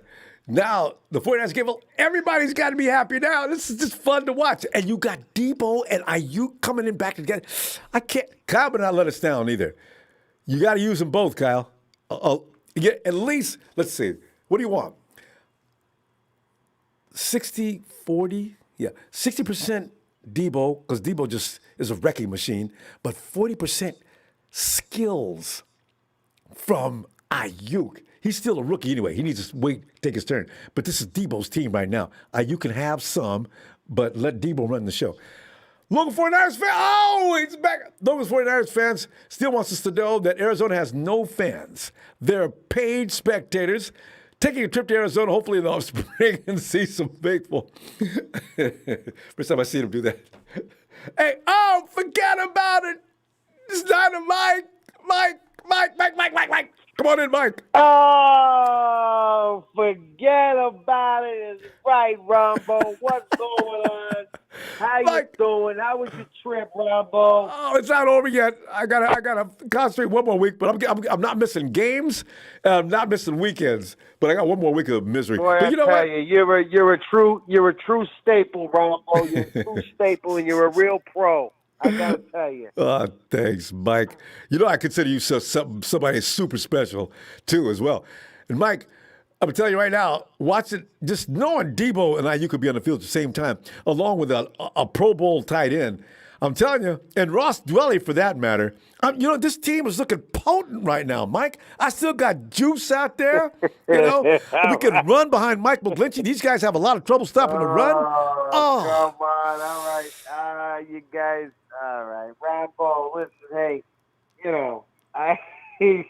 Mike's gonna say something. He's not gonna believe in Mullins. Mike, you don't have to worry about Mullins. He's not gonna be the whole show. He looked good last week. Listen, Ronbo, it's not just Mullins, Ronbo. Listen, I know everyone likes to get excited. We beat up on the same old sorry ass Rams, and everyone gets all excited. Oh, come on, Mike, no reality. Hey, come on, listen. No, they beat Tampa Bay. Listen, listen. We gotta be realistic here, Ronbo. And the only if the 49ers miraculously were to make the playoffs this year, we're only going to win if we play whoever wins the NFC least, all right? That's true. You know it and I know it. Every other team has at least a quarterback. No. And that's it. And listen, we would have had a shot. Say what you want about D Ford. He's an injury bum. God. But it would have been nice because you know what? Hey, if we would have gotten him back at some point with the way that Kerry Hyder's been able to play, Ronbo, it would be nice. You know, the problem with Hyder is Hyder's good, but as soon as they start throwing double teams over there at him, then that's when he goes quiet. You know what I mean? Yeah, I've seen that. And if we had a D Ford or if we just had another pass rusher on the other side, Ronbo, that would free things up for both Hyder and Armstead. You know, I think both of them would get a little bit more action. But, you know, without that pass rush, we're going to be exposed to good quarterbacks. When I mean good quarterbacks, you got Willis. You know what I mean. You forgot about the other guy. We got that guy Willis. And actually, he may be better than anybody else we got. Patrick Willis, I'd be excited, all right? You just want an edge rush. If it was Pat coming off of retirement, I'd be excited for Ronbo. I'd be more excited, honestly. Yeah, got to be honest. But look, you know, listen. I want the guys to play, and I want to get that straight, Ronbo. But for all the people on here, for anyone that says that, oh yeah, I think I want them to listen. I don't want the guys to tank, all right? I don't want the players to tank. They don't belong tanking. They get paid to play. They're supposed to show up. What I want to tank is the people's expectations, all right? People are thinking, people getting these fantasies, oh, we're going to get there, we're going to make noise and do all that. Come on. Let's be realistic, all right? Let's be honest and look, we could cheer them on, root for them, strive for them to go and do good. But Mike, for all the people out there, you know, you gotta be honest with yourself, all right? Mike, that's all I'm saying. Mike, Mike, I have like a cousin that used to enjoy pulling the pacifier out of my sister's baby's mouth. Mike, you're that guy. You know what I mean? And he's like sit there and watch the baby cry until I came in and smacked him. You know? Mike, you cannot destroy hope and faith is a good thing. Mike, you can believe in your team. We're in here because we want to see the guys win, not doubt them. Ronbo, you know me, and that's the beauty of it, though, Ronbo, right? It's because I'm real both ways, right? I was the first one to tell anybody last year, I didn't care who they threw out there, we were going to kick their ass. No, and that's I'm really true. surprised that we lost in the Super Bowl, Ronbo. I really am. It's heartbreaking. And to be totally honest with you, look here. Let's break it down. Not only did we freaking lose to the Queefs, all right, but then we really let them hustle us, all right, because they already knew they was going to get clocked from the sea scum, all right, and they knew that the sea scum was never going to trade Clark to us. So instead, they did the 3-card money and hustled us with D Ford and said, ooh, here's our leading sacker from last year. And then they knew he was broke. And then they give him the lesson, look, what do we got? We got an old broken-down Cadillac that ain't running no more. Barely ran a couple times around the block, and that was Buick. it. They hustled us like a used car salesman around, but we got freaking hustled by the Queefs. And it pisses me off every time I think about it. So, no, you're right. I'm just saying, next year we get things lined up. Hopefully, we get a couple of good draft picks, you know. And we got to figure out the quarterback situation, Ronbo. We're not going to get into the Jimmy G thing, but I want a quarterback, Ronbo. You want to talk about I know real you do. shit? I want a quarterback. I don't want a game manager. I don't want an okay quarterback. I don't want a third Kirk McDirt Cousins. All right, I don't want any of that. I want a real quarterback, a guy that I can say, you know what, hey, listen, I don't know about our defense this game. Maybe you're going to get a couple of plays, but I know our quarterback's going to kick your team's ass. I know that. That's what I want to be able to say, Ronbo. It's been a long time since we've been able to say that, and that's what I want to say. I want to sit down in front of my 80-inch right Ronbo on a Sunday, and I want to know my quarterback is just going to kick their ass. That's what I want to see, Ronbo. That's it. Mike, believe me, we all are right there with you with that. That's definitely not. That's it. Yes. But Mike, we're out of time, fam. Listen. All right. Let's part 2 tomorrow. Ronbo, all right. All right. I will. I'm going to call in. I love you to bits. Listen. Shout out to the faithful out there. All of you, be safe, be good, and listen. Hey, I hope we win Sunday. I always hope we win Sunday. You know what I mean? But let's keep it real, as we always like to say, Ronbo. All right, you have a good night. You too, Mike. All right, night, Ronbo. All right. Oh, Mike, I love Mike. Mike, he's like his spirit just explodes through him, you know. But you know, he has a point, but you can still believe the 49ers have a chance. I worry about the reality of always being opposed, because we never say, when we think we're going to win, we never say the reality is we're going to beat these guys. It's always reality is usually in a negative tone, right? That's why I never use that term. Guerrero says, Kyle needs to run the ball. They can't stop Deebo. I know, right? You know he's going to. And Jordan Jones, Amarillo's always with you. Ronbo, Niners all day. Thank you, Jordan. Thanks for the contribution too, Jordan. Man. Oh, and more from Guerrero. He says, forget about it, Mike. It's all about Mike. Let's go Niners who win, go to the playoffs. I got to talk Mike into that. Mike, we understand the reality, but we don't want to take it seriously, because the reality was the Rams were supposed to run us off the field. Miracles do happen, Mike. Renzo! See, these people. Renzo's at work.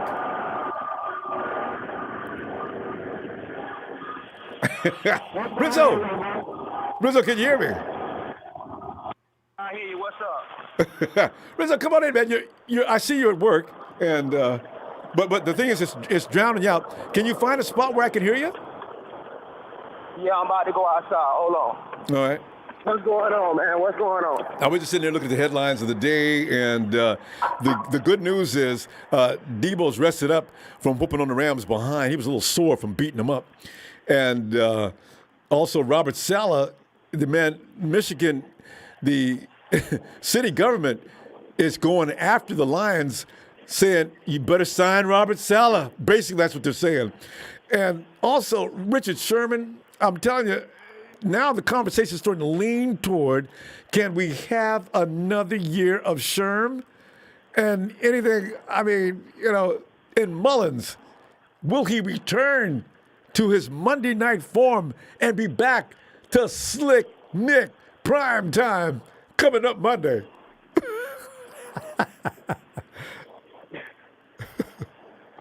Man, Ronbo, hey, this right now, we got to bring out the dog in us right now. Yeah. I think Robert Saleh, hey, we want to keep him, but he deserves a head coaching job. So, if he leaves, we does. He really does. It'd be selfish to wish on him to stay in San Francisco, wouldn't it? Yeah. Yeah. And then, Sherm, if Sherm want to stay, man, he got to sign one of them incentive contracts, man. Listen, you getting old. If you 32. Play, you get paid. If not, you know what I'm saying, you don't get paid. You know what we're trying to do here? Let's do it, That's true. And that's the way you have to talk to him as well. Yes, Sherm, you know our situation. You know how much we appreciate you. You're probably thinking about retirement sometime soon. Can we make this deal and win a little with incentives like you did last time? And let's go. Yeah. And then, right now we in a predicament. Either we all in to win this Super Bowl, or, we got to look at, hey, is we going to get a quarterback? How much you willing to spend to go get a quarterback? They're not going to get a new one. I mean, they're not going to get one out of the league because it's going to be too expensive. Because the 49ers, they say they're going to drop $20 million off the cap next year. So, that means some of these people that everybody's talking about bringing in, Aaron Rodgers is out. Somebody said Matthew Stafford wants out of Detroit. He's been paid. I think he's getting paid more than Aaron. So I'm saying, it's going to be a rookie quarterback drafted in under Jimmy to learn for a year, and then they'll go from there. My guess. My thing is this: if you want a good quarterback, you got to be able to sell that dream that Robert Kraft and Belichick was telling people. Like, listen, this is what we want. You want to win a Super Bowl, or you trying to get rich? Which one it is? Well, yeah, but you know how that goes in this me first world. Them quarterbacks ain't interested in no deals like that. Because that Tom Brady used to do that because he was so. What Brady gets to the Patriots was just spending money. Brady made his money through endorsements and other things. He's got that TB12 organization. He's got it. So you get a quarterback that's set up like that. Yeah, he can afford to take one for the team. But anybody else go do that. So and draft one in. But see, with me, the reason I'm not stressing over that because a lot of y'all don't think Jimmy G can quarterback this team. I'm confident he can as long as he's healthy and he's got some weapons. Now he's got a mature receiving core out there now. Because what people don't realize, you remember last year when Jimmy G's game all turned up immediately after Emmanuel Sanders showed up? That's because Emmanuel Sanders is a polished receiver. Now, Deebo's looking like that. Aiyuk, he's not going to take him long to mature, I can see right now.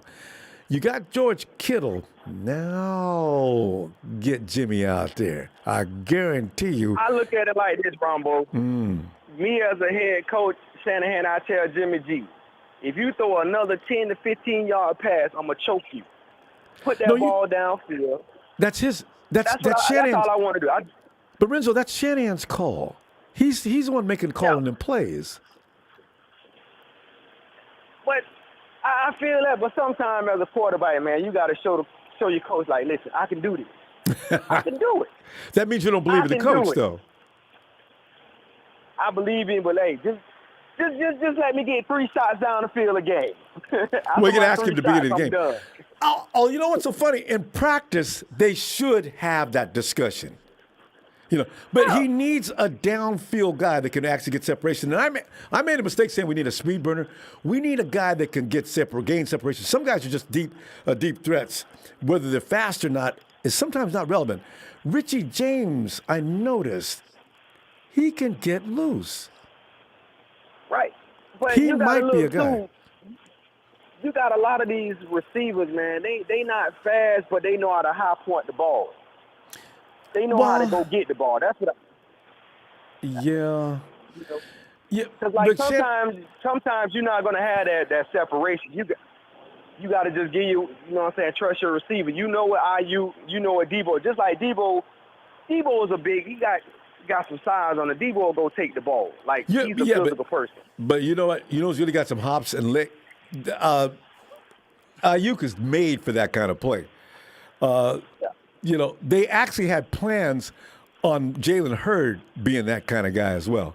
So we've had a lot of issues like this. So, God, Renzo, I don't know how we did it, but we ran out of time. Renzo, let me see you tomorrow, fam, if you get a chance. All right, and also, too, Ronbo, man, keep my family in prayers, man. My parents just got over COVID, and now my sister, she's dealing with it. So keep us in prayers, man. I will. I don't want to hear this bad news. Renzo, you definitely got it, fam. They'll be all right. They'll be all right. Yeah. Everybody in Niner Nation, man. Niner faithful, y'all stay safe out there on that COVID tip, man. Yes. All right, Ronbo, peace out, bro. All right, Renzo. Looking forward to hearing from you tomorrow with some good news, too. All right, fam. All right, bro. Yeah. Oh, man, it's sweeping the country, taking out families, hitting families at whole families at a time. Stay safe, fam. Be careful. Be real careful. Oh. Hey, Tony. Aloha, Ronbo. How you doing, man? Tony, okay, till I just got brought back down to earth, man. Did you hear what Renzo said? Not only his family, not one member, but 2 or 3? What's going on? Hawaii seems to have it. It's not running crazy there yet, right now, is it? No.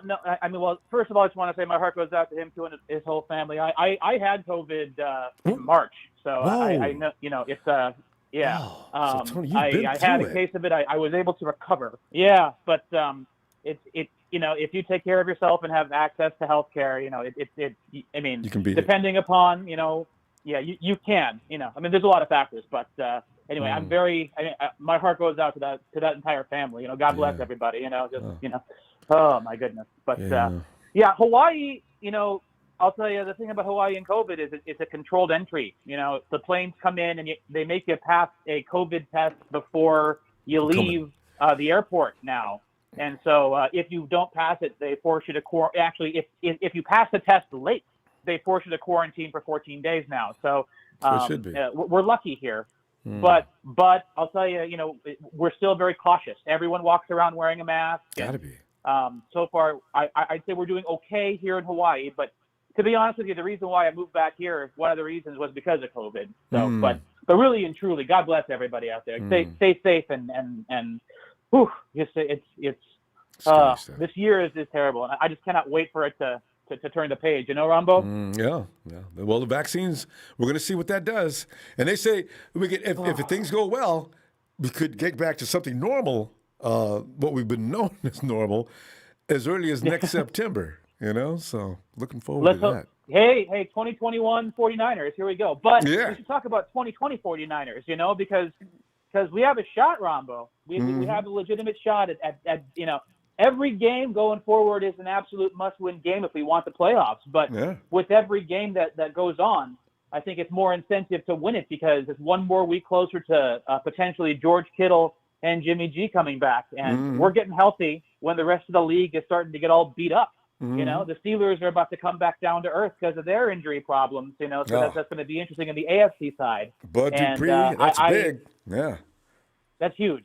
That is huge. That defense isn't going to function. It's still going to be a great piece, but it's not going to function the same way that it was able to before when the Steelers, they had that stud defensive line like we had last year. And now, you know, now it's still good, but it's not great like it once was. So, but I'll tell you something though.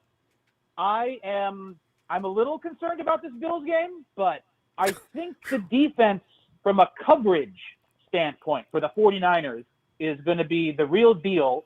We're going to shut down Stephon Diggs with all of the different defensive back alignments, including Richard Sherman playing free safety a little bit. We're going to see some really interesting stuff that Saleh's going to dial up, and I think the key is going to be keeping Josh Allen in the pocket and forcing him to throw from the pocket and limiting his athletic ability and letting Richard Sherman go and make plays on the ball and Fred Warner go make plays on the ball and Kerry Hyder get some sacks. And you know what? I want to see Kinlaw take one more step forward. He had that huge pick six. He's been coming on he's been getting better every single week these past 5 or 6 weeks, and he has a very high ceiling. And I don't know that much about the Bills' interior offensive line, but if I were them, I would not be wanting to play against Javon Kinlaw this week. And so the defense has me excited. Too big, too athletic. Go ahead. Yeah. And no, you're good. And then the other cool thing I'm really, really excited for this week's game is 11 personnel on the offensive side with Deebo, Aiyuk, and Richie James on the field at the same time, with the speedster Mostert back there. Offensive line is always a big question mark for us, but we spread out that Bills defense using all of our weapons. And I think we're going to win by more than one score. That's kind of how the D is going to take care of business. And I think we're going to win by at least 10. That's what I think. I think that's what it's going to be. Yep. And Niner Mike is like wanting to call. Mike, don't call back here, man. I love it, Nick. I'm telling you, Tony, it's good stuff. You know, because the thing is, I see the 49ers doing exactly what you said, pretty much making them one-dimensional. Once you put that kind of pressure on Josh Allen, I think you're going to get him. Yep. Well, you know, Allen's good. It's just that I think our defensive backfield is tough. It might actually be elite. It could be. Like I'd be afraid to say that, but you're right. They do it all well. Yeah, and now with Sherman back, because he knows that's the thing. Richard Sherman has so many interceptions throughout his career. He knows where the ball is going to be before the quarterbacks know where it's going to be sometimes. So he's amazing, isn't he? Amazing. Yeah. And if you're going to continue to try to throw on him, you know, because I just want to say, Tony, if you're going to throw, you're not going to want to mess with Sherman, especially if you're in your second or third year in the league. If you're going to go at Verret, this is going to be another problem as well. This is why I love this combo, and we've been dreaming about this for 2 years. God. I know. I think Verret's going to be able to go step for step with Stephon Diggs too. That's going to be fun. Like I remember, Verret was a Pro Bowler back in the day. Stephon Diggs is a great wide receiver. Yeah. That's going to be and if I'm Saleh, I'm putting Verret on Stephon whenever he's on the field because I think that's the best physical matchup. And I tell you, Ronbo, I keep going back to it. Richard Sherman playing free safety, not because he's fast, but because he's smart. Brilliant. You know, And you saw that presser, right? Sherman tried to deny. No, I wasn't playing safety. Tony, we gotta go, Tony. Great stuff. And I'll look for you tomorrow. I'm gonna be back. Yourself, Ronbo. You too, fam. All right, I'll do my best. We got this up. But take care, buddy. Bye. You too. Bye, Tony. Yeah. This thing with Salah's got going on. You know how you 007 and the guy, His Majesty's Secret Service. We could pretty soon call Robert Salah's brilliant scheme out there. Robert Salah's Secret Service. Hey, Steven. Ronbo. Steven, we're sitting back here. How you doing, man? Oh, I'm doing great, man, because the 49ers are just, there's been a glimmer of hope. And even if they don't win these games, Steven, I was going to be fine, even if the 49ers would have lost against the Rams, because they showed so much heart. They refused to die. The 49ers says, we may go down fighting, but like the guys at the mountain at 300, we're going down swinging. I'm telling you, man, they were awesome. So, I'm so proud of these guys. But what are you thinking? Ronbo, first I'm going to go ahead and say this. Who spoke? It was like two callers before Niner Mike. It was the guy who said he was in the chat. I like the way he thinks. I like the way he thinks. What? The boy's got skills? Yeah. Yeah. I love these names. Well, that's a good one. He was saying everything that I wanted to tell you. So it's like, it's hard for me to I'm bringing more to the table. Because it's basically going to be the same thing he said. But what I do want to touch on is I do feel like we are going to beat the Bills. And I say that is because they only have, let me see, they have Josh Allen, they have Stephon Diggs, and then there's one more guy I'm thinking of. And that is, let me see. Sorry about that. Who runs the ball for the Bills? Who's their Singletary. Singletary. He's their RB1. Okay. Yeah, now I remember. I can't wait to go watch that game. I haven't watched that yet. I've been meaning to all week and tied up. It's okay. So, and that brings me to another topic. So I feel like, yes, we are going to beat them. Why? Because we have a superior defense. We basically are at 99% back at full health. And I say that with confidence, especially since what we did to the Rams, with our other key missing players missing, along with our offense. Now that we have Aiyuk and Samuel on the same side now, we are a threat. Now, the only people we need back to complete that offense is Jimmy and Kittle. And George. That's it. Yeah. Oh, yeah. Once we get those two back, can you imagine? Oh, man. And here's the thing, Stephen. If they slip and make, and contrary to Mike says, if they slip and make it into the playoffs, back door, nobody's going to want to play the 49ers first. And you know what it's going to be? It's going to be the Hawks versus the 49ers. Why? Because I got a feeling the 49ers are going to play the top seed first, right? That's probably going to be Seattle. Wouldn't that be awesome? Oh, yeah. It would be awesome. You know what would be even more awesome, Ronbo? Tampa Bay? Is if, oh, yeah. I forgot about them for a minute. Brady oh, my God. versus Garoppolo, and who saw this coming in this fashion? Exactly, right? I feel like Brady just went to the Bucs just so that way he could be like, all right, I'm going to join the NFC just so that way I could go against Garoppolo. Brady's That's the losing point, it. though. That gives. Oh, his age is showing. I'll put it like that. His age is showing. Because come on, you got all kind of weapons out there, Tom. What is the problem? Anytime he throws deep, he gets picked off, or it just doesn't go far enough. So, Stephen, I'm glad you said that. That's going to be a pop topic for another. I just want to say briefly though. See, this is why I'm saying. People keep screaming, we didn't go throw the ball deep. Listen, NFL defenses are designed nowadays to thwart that pass. You work and set that up if you got it, and you need to have a premier wide receiver like Jones, like D-Hop, and these kind of guys to make that work. Sometimes it's a miracle catch that's necessary. You just can't just throw the ball deep all the time like some people always talk. The same Arians offense, and that's why Arians is getting Tom Brady killed. Let me stop. Okay, go ahead. Let's go ahead, Fib. You're good. That reminds me. Thank you for bringing up D-Hop. Me and my buddy were talking about D-Hop and Kyler Murray. and it looks like D-Hop doesn't want to do it anymore. He's tired. He's exhausted. He's like, Kyler, stop throwing me the ball. You throw it at random-ass directions, and I just so happen to be there. Like, stop. Steven, are you serious? Yeah. Where'd you get this from? I gotta go read about that so I can laugh.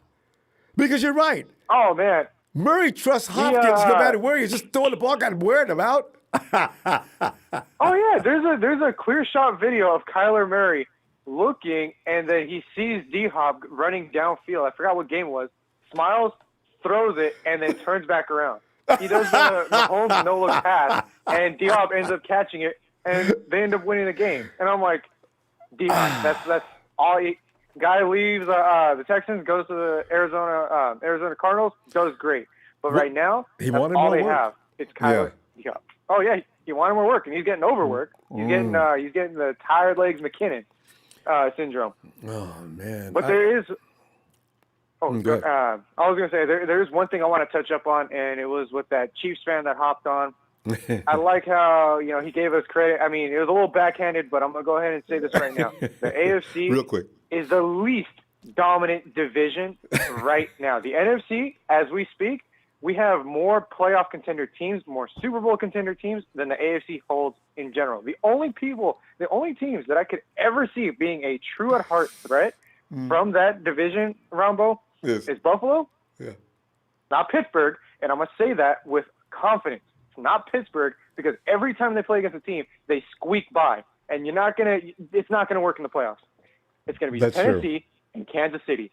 Those are the only teams that I see that are like absolute threats. And I can see Kansas City choking at some point. He's just going to – Andy Reid's going to get outplayed. I could see that happening because it happens with every Super Bowl team, unless you're Bill Belichick back when he had Tom Brady, Robert Gronkowski, and Edelman. So it's like, it's not going to happen for them. I don't see them going any forward. You can't ease through. You either got it or you don't. Steven, great observations. I loved it. You brought up some things I wasn't even thinking about that I love. So we're gonna see you tomorrow if you get a chance, will you? Oh, yeah. I'll definitely be here. All right. Looking for you. I love being here. I'm glad to hear that. You have a great night. You too, Steven. Yeah. Some great points tonight. Things that you may not have been thinking about. And we're hitting on everything, it seems like. And here comes a guy that loves to bring up things that even, no matter how much has been brought up, Dion's always got another spin. D, get on in here, man. Ronbo, what's going on, brother? Oh, D, man, I'm loving it tonight, man. After not talking football all week long, boy, I tell you, I'm getting full here like a turkey dinner on all this knowledge. D, it's so funny, though, because I'm going to tell you the truth, because we're family here. I was worried about Buffalo more so than I was the Rams. See, because I said, that long, tall dude's got Stephon Diggs. He seems to find him every time he wants to. And then their defense ain't half bad. Then I thought about, but why would I think like that when Vegas has got people knowing way better? They're betting all over the place on the 49ers. Why? Because these guys struggle with the run. I forgot about that stat. You can't struggle with the run against the 49ers. They'll beat your brains out. So, now I understand what's going on. But they still are Buffalo, and they got a decent defense otherwise. And they got Stephon, which is out of control this year. But D, your observations on that? And Robert Saleh leaving? Should we keep Richard Sherman? Is Slick Nick done enough now to make himself feel confident about himself and come on there and be Slick Nick Monday night? First off, Ronbo, let's get to how swole you are, brother. I didn't know the shoes out there ripped like that, man. Oh. I saw you post, bro. Ronbo, you over there flexing on him like that? Yeah, no. Oh, well, I said, okay. I got to get back in the gym, damn it. You got to keep in shape, you know what I'm saying? You got to keep in shape just to be a 49er fan, because the stress is so high it could kill a man. Right, Boy, right. And plus, you never know when they need it. You never know when they might need it. And there's that. But as far as the game goes, this is how it works. If you stop Diggs, Allen, and Singletary, then you don't have anything to worry about. The thing is, the hard thing about Josh Allen is he's hard to bring down. The good thing about Josh Allen is he fumbles a lot. He doesn't secure the ball very well when he runs. He runs. You remember how Michael Vick used to run and used to have the ball all over Go the for place, bread. just out. Mm-hmm. But the difference was Vick had ridiculous speed. Yes. Josh Allen is nowhere near as fast as Michael Vick. Mm. But the other thing is as well, yes, like you said, they struggled against the run. The thing is, their defense, man. That's the only thing that bothers me is because they got a nice line that rotates in. I think they got about 30 sacks, if I'm not mistaken. They're up there around that number 30. That's not bad. These are all, and it's not one dude dominating like us. Like we got Kerry with 7.5. You know what I mean? Yep. And then everybody else has like 1, 2, 1.5. Something small. They've got dudes with like 2 or 3, and then a couple guys with like 4. You got Ed Oliver. You got, a bunch of people. You got Tre'Davious White and Micah Hyde. And that linebacker I wanted 3 years ago. What's his name? That tall. Tremaine Evans. Yeah, he's having a good year finally. I call him Steve Urkel because that's what he looks like. He just has a bigger nose. He looked like Steve Urkel with dreads. That's exactly what it is. Him and his brother. Yeah.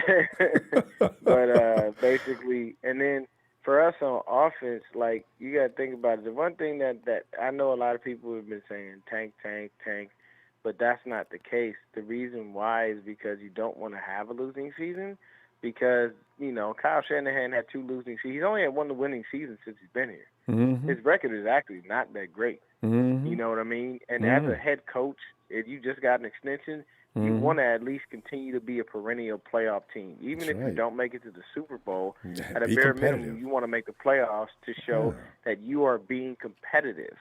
As far as the whole Robert Saleh thing, if Saleh leaves, then great for him, man. It would be awesome. I'd be glad to see him do his own thing. I think probably D'Amico Ryans may replace him as a defensive coordinator. You never know. We've got somebody in-house. You mentioned D'Amico. Is D'Amico DC material? Or do you think, does he have that kind of wherewithal? Because I know he knows the linebacking position. He has to. Look, man, D'Amico Ryans played defense his whole career. Yeah. He knows defenses inside and out.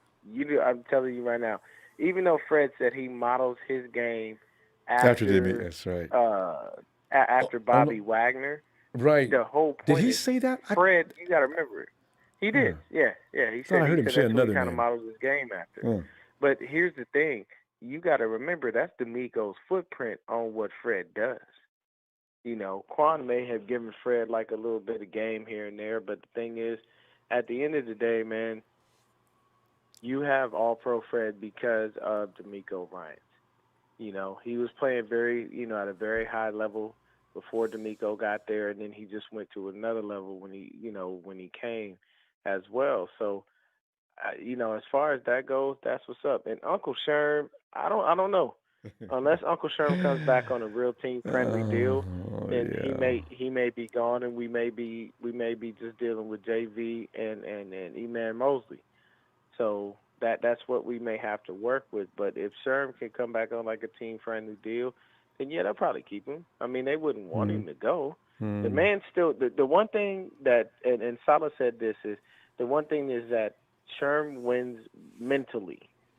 And it's because he's so smart that he's lasted this long. You know what I'm saying? So he may not be the most athletically gifted person. And it's not to say, paraphrasing what Robert Saleh said, it's not to say that he's not athletic. But Sherm's never been the guy to keep up with the speedster. You couldn't put him on a John Brown or a Deshaun Jackson, or a John Ross type. Like those guys that take the top off the defense, you just don't put Sherman on them because that's not what he's going to do. They'll run that go route and leave him in the dust. But with Sherman, he may or may not stay. If he signs a team-friendly deal, then yeah. But I tell you this, there's one person that we do need to re-sign, and that's Kerry Damn Hyder. Oh, Get his ass back in here. We got to go. But you know what? Squad better start working on it now. Yeah, you can take that for granted. He has not going to get away because they already know D Ford's leaving, and you put Hyde on the other side, and you let Nick come back and do the Nick, and we get some other guys to back get them D up. Ford out of here now. Yes, cut please. his ass now, so Good. not keep dealing with that waste of space. Oh, and you know what? And I know we got to go. Thank you for having me, Ronbo. But another person to cut. Get Weston Richburg out of here. Please. Good night. Bye. Go away, Weston. We don't need you. You're just wasting money. You're not healthy. And when you come back, you'll get hurt. It can be scheduled right now, and you already know it. All right. D, always great to hear from you. Fam, he's Niner Gang Podcast. D's got his own channel. He's always talking great stuff. Hit him up. D, I'm going to see you tomorrow, fam. All right, Ronbo, I'll be back, man. Hey, stay swole out there, man. Stay swole. Yeah, and tell you, and be careful too, D. You guys, you got a high incidence out there of COVID. Be careful. All right. See you tomorrow. Oh yeah. All right, fam. All right.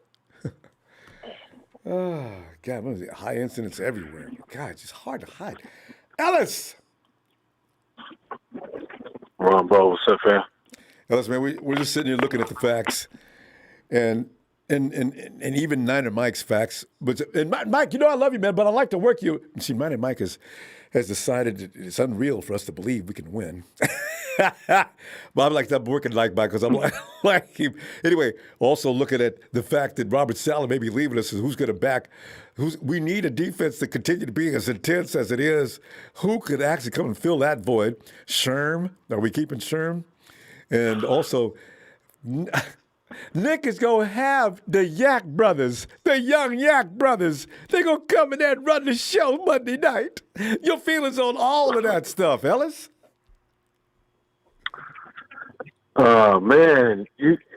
Sidebar, just before we get into it, do you know how many players we could have got instead of Solomon Thomas? You know how many times we've talked about that? It's ridiculous. There was a list, and there was a list of great players, one of them being Patrick Mahomes, that we could have got too. I mean, that was for Ruben. Maybe that was I think that was you could have got Patrick Mahomes at the number 3 pick. And don't forget that linebacker that they've got over there in Seattle, he could have been with us. Yeah, man. Solomon got picked in front of everybody. Somebody else.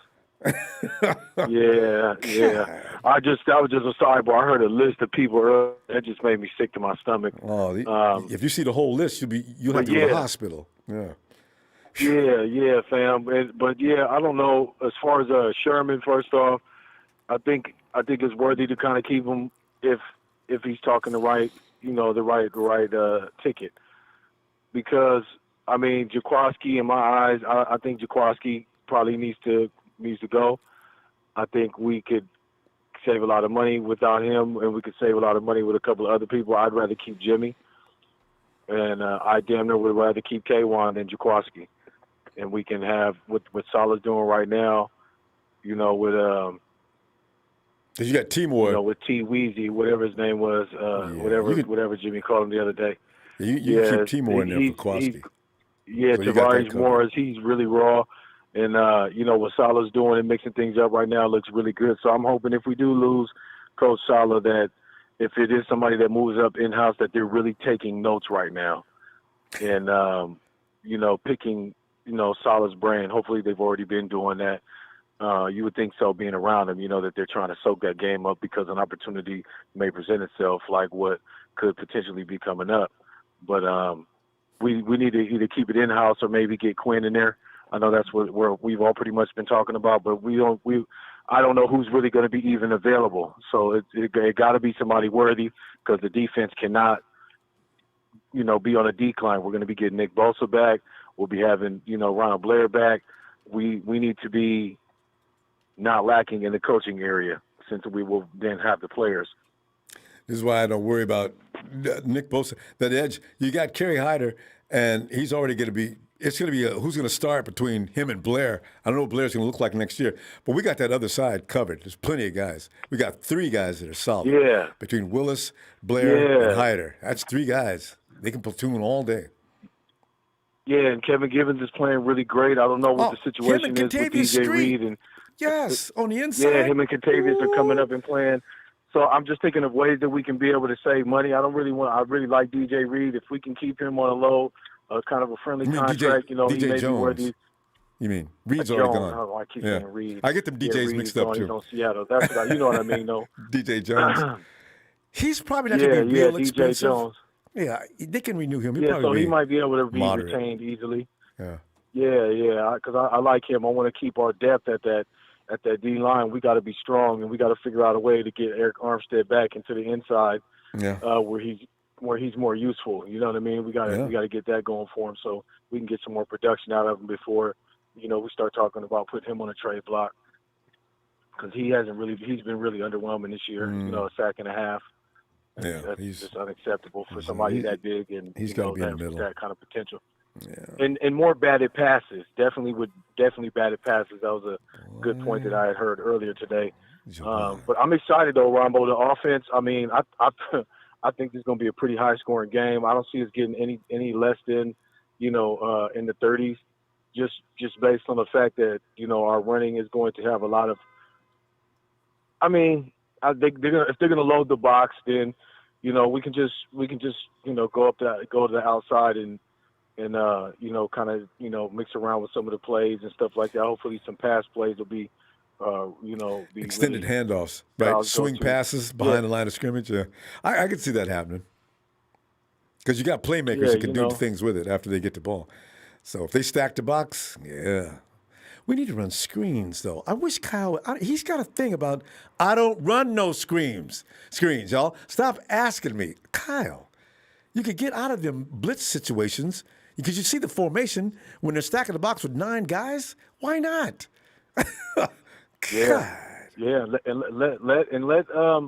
Let Richie James get a bubble or two, because he moves really quick after the ball. Like as soon as he gets the ball, his feet move real fast, and he picks up quickness. His MPH is fairly quick, man. So we need to get creative with these guys, and we have more than enough to be able to take on the Bills. They're a good damn team, but I don't know something about us though, man. We got something that we got to prove, and I don't see us trying to lose any more games. If we win this game, there's no losing to Washington and Dallas. I think we're going to clean them up. Be careful about Washington, but Dallas is a gimme. Dallas, we got to go, Pep. Yeah, I'm gonna see you tomorrow. Match. Okay. Yes, indeed. Shout out to you, brother Ronbo. Welcome back. Thanks, we miss you. We miss you, brother. I missed you. We here now. Yes. Friday. Appreciate that. All right, fam. Thanks, fam. Peace. Night. Oh. And Kevin Wong says, Kyle trusts Nick more than Jimmy. Kevin, thanks for that contribution. I don't think so, Kev. But, okay. But thanks. Hey, 510, hello. What's up, Ronbo? Yo, who is this? Chicken Mama Cheese. I love the name. Trig. Good to hear from you again. How you been? Doing all right. You know how all of us been sort of like, your mood sort of stays somewhere in the middle if you can keep yourself from below and just a few inches below too high, because the world ain't right now. We're having all kinds of trouble, right? So, the 49ers bringing a little bit of a smile is a nice thing. That game against the Rams was fun stuff. I didn't see that coming. I thought they might fight, but I'll be damned if I thought they was going to pull it out after the third quarter momentum swing. And now you see Deebo and Aiyuk about to jump on the field at the same time. Oh, yo, let's go. We got to worry about Sherman. I'm going to tell you like this. Go ahead. That was a good win. That was a good win last week. Fun stuff. But one game at a time for one week, one game at a time. When the player we got coming back, Jordan Wellis activated, and then who else is activated off the practice squad? Can't think of it. 2 more other players. I can't think of it you're right now. But who they take off the practice squad? I forgot. Well, 3 of them came off the practice squad, and they're going to contribute right into their defensive scheme. Oh, hey, Trig, you know what? A lineman came off the practice squad. Do you know he had a couple of tackles behind the line of scrimmage last week? I forgot his name. I can't remember. But I'll tell you what, the last week, they played really good on defensive line. Chris Kassir did a really good job on those boys on keeping the rotation going. That's Kassir. He's got them boys trained up. Yeah. Them boys are good. Kerry Hyder's coming really well. And now, I mean, he may get 10. 4, you know. I'm looking for 10 sacks this year, Trig, from Kerry Hyder. If we get a 10-sack dude to play opposite Bosa, look out. We back. We're going to be okay. We're going to be okay. You know, I'm not really thinking about all those draft picks right now. I'm just thinking about the next game, just like all the coaches does. Buffalo Bills, we could punch it with Raheem Mostert and Jeffrey Wilson, and then a little bit of McKinnon or Tevin Coleman if he's healthy. We'd be just right. With Deebo, Aiyuk, for the next 3 games, we'll be Buffalo Bills, and then we get Washington, and we spank them too, and then we get the Cowgirls. You know we're going to smoke them already. And then by then, Jimmy G comes back. Jimmy G and George Kittle's warmed up and get ready to come back to Arizona, fresh. Seattle. We got a chance to squeeze right into it.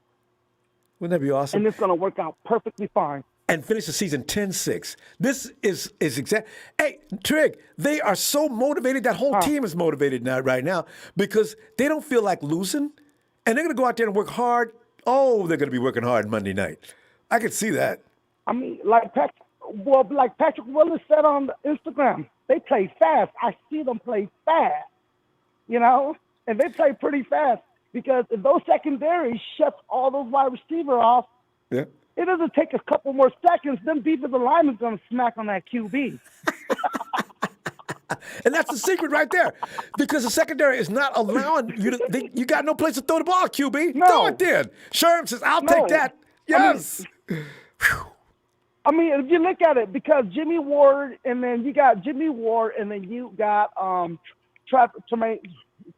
T-Moore. Travis. Tavares Moore.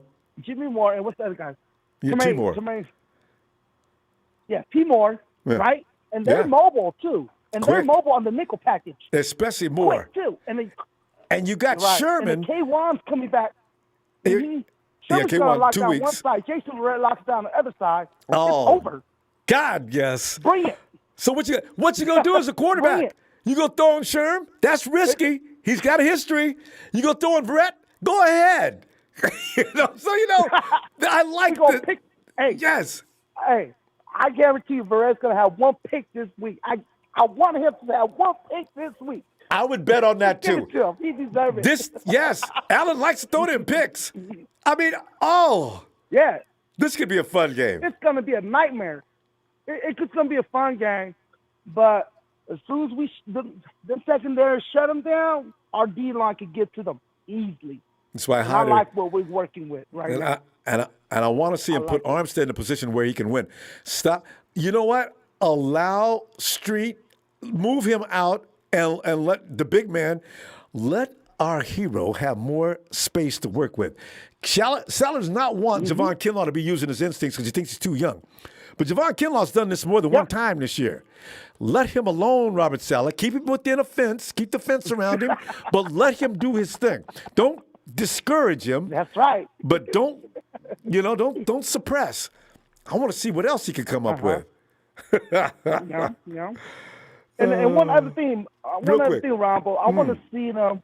I want to see when they're ever going to put this boy Parnell Motley off the practice squad and into the roster, the main roster, and let him play it out. Wait, I want to see this guy. That's a cornerback, right? That's a cornerback. I heard about him. Know? They said that they have a lot of hype about this guy coming out of Oklahoma Sooner. I want to see how this guy performs. He picked up Brady in practice squad. I'm pretty sure he could be a big difference, a game changer when he gets on the field. You know, Coach was talking about him a few weeks ago. He may be one of the guys they're looking at the future, so they're going to work him up a little while longer. Trig, we got to go, fam. I'm going to see you tomorrow, though, okay? All right. All right, fam. See Have you. a great night. I got my score tomorrow, fam. All right. All right. See you, Uncle. Good night. Good night. Go Niners. Yeah. And there's Kevin. Well, Kevin, thank you for that contribution. It's a bigger waste of space, D fraud, or Mike McFloppy. we got names for these guys already, and nothing nice. Wait a minute. Well,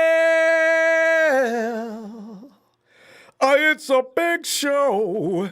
It's a big show on tonight. Hey, show, come on in, man. I always love when show shows up and it's not the off season. It's got to be something special. Show. Well, the off season's coming up here pretty soon, so we've only got like what 4 or 5 more games left. Yeah. So, because I mean, it's gonna be here. It's gonna be here whether. Yeah, so we could be in the playoffs, though, because you could be like 6 weeks. Yeah, but I'm not going to talk about that right now. It's too early. Niner Mike and I are both realists, and he and I are on the same page, so we'll just leave it at that. But when I saw that the Michigan State Legislature, that's the House and the Senate, for those that don't know what that means. Yeah. Sending a letter over to the Detroit Lions, begging for them to hire Robert Saleh. Good. That's pretty serious. That's pretty serious, and that also helps us out too, because I don't know if you heard about this, but if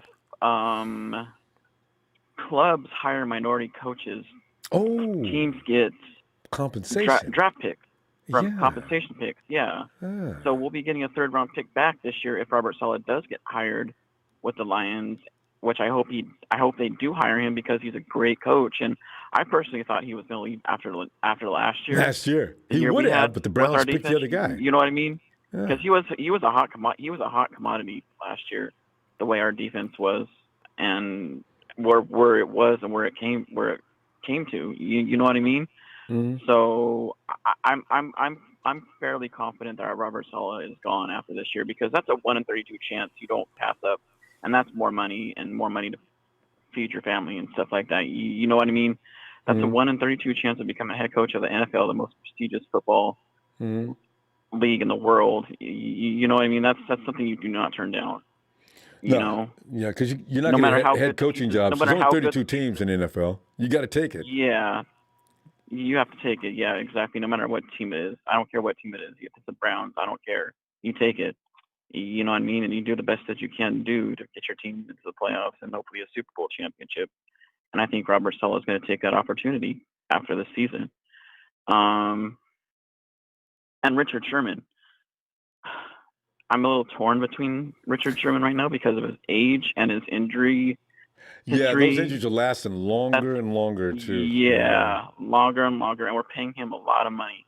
And if Robert Saleh leaves, I have a feeling Richard Sherman's going to follow him too. I thought about that, I really do. Yeah.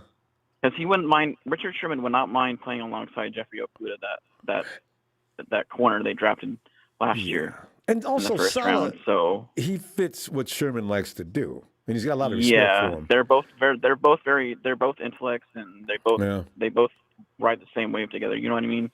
They both have the same. They love each other. They love each other's vibe. You know what I mean? So I wouldn't be shocked to see that happen if Richard Sherman goes to Detroit with Saleh. So, and then we draft a corner in the 2nd round and put him alongside Verret and Mosley and K'Wan Williams. So, because I think I just wonder, is there another cornerback in the league or in college football that can at least give us a glimpse of Sherman's brilliance? Like he's a one in a. Well, that's a generational player. You would have to go to Stanford for that. I thought about that. Where Richard Sherman came from, you know, and there's a corner that's coming out of Stanford this year, Paulson. His last, I forget. It's like Paulson Deebo or something like that out of Stanford. I can't remember his name, but somebody in the chat can help me out. But yeah, he's a really good corner. So coming out of Stanford. And you're no dummy going into Stanford. So no, and Sherman used to actually go to class, from what I understand. So he wasn't there just on an athletic scholarship either. So Sherman's he's real. His IQ's high. So yeah. But I seriously thought Robert Saleh was going to leave after last year with the team that he put together and how he showcased how he can work it. And and he's showcasing what little pieces we have now, how good they're playing and everything like that to the rest of the 32 clubs that need coaches. And I think he's gone after this season. So, and that's pretty serious at the state legislature is. Like you said earlier, he should be. Yeah, he should be. Yeah. There's no point playing DC when you don't. Coach. Yeah, he's too brilliant. No. Guy's sharp. What I'm curious about, though, is who are we going to replace him with? We'll see. You know what I mean? That's a subject for another show. Yeah. We're going to be talking about There's that a one lot. name I haven't. I don't know if this is a popular name, but Lovie Smith, I would love to see be interviewed at least. Ooh, I forgot about him. Out of Illinois. He's the coach with Illinois right now. So. Is he a 4-3 guy? I don't know. But anyway, we got to go show. But we're going to talk about that. Yeah. Yeah, we're going to talk about that a little later. All right, yeah, so y'all have a great night. stuff. You Take too. care. All right, shout out so. to shout out to everyone. All right, good night. Night, Joe. Hey, and make sure, put down Tammy McDaniel for 27-20 Bills. You know what I like about some fans, some 49er fans? See, Tammy, you thought the Rams was going to beat the 49ers too, I'm pretty sure. We have this contingent that has decided, since they don't believe in the 49ers anymore, we're delusional. I'm telling y'all, I'm recording your score, okay? 27-20. Buffalo's going to score 27 points on our defense, and we're only going to score 20 points. I get inspired when I see this kind of talk. So for those who insist that the 49ers are inferior, don't change. Like Richard Sherman said last year, stay your position. I want to see you later. Hey, just in time. Realist. Yeah, okay. How you doing, Ronbo? If you don't have faith in your team, well, this is just in time. Justin says this. If you don't have faith in your team, I'm not going to go as far as you're not a real fan, but Justin is, period, and how we do it. I just think that they give other teams way too much credit. That's what my problem is. And Kevin Wong says, you should call it the Grant Cohn show to debate Jimmy. I stay away from Grant because he scares me with some of the things he says. But I got Grant once this year already. I called one game we were going to win, and we did. And he didn't. Don't we have another one, didn't we? Okay, guess maybe not. Hey, Bethel! Hey, what's up, Ronbo?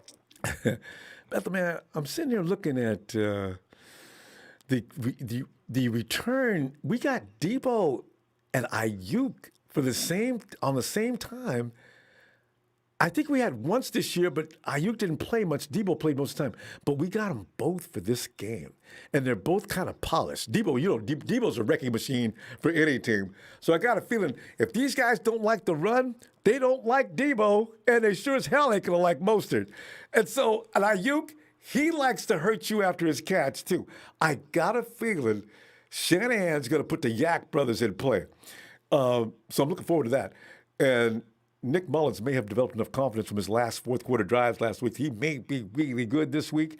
And I'm concerned about Robert Saleh maybe leaving. But we gotta wish him well. He doesn't need to be a DC. He's a head coach. And Bethel, lastly, do you think we should keep Richard Sherman? It's gonna be actually if Saleh does get that job. You gotta think about it. We're gonna have over 40 people that we have to re-sign, and how many of those people want to go play for Saleh?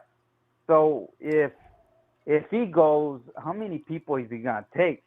Is he gonna take people from our defense? Is he gonna take any coaches, any staff from our place? A lot of things could happen. So if we're going to have to replace a lot of people, if he takes a lot of people, but if he doesn't, then, we don't have to, replace a lot of, people that he's not going to take, so we got to think about that too. So. Yeah. The way Saleh's got that defense, you're right. People are going to believe in Robert Saleh. He's making that defense do way better than most people would have thought of. We shut down. The Rams actually got a lot of their points on offensive mistakes. Yeah. If you take away those 2 fumbles, Robert Saleh and company shut the Rams down.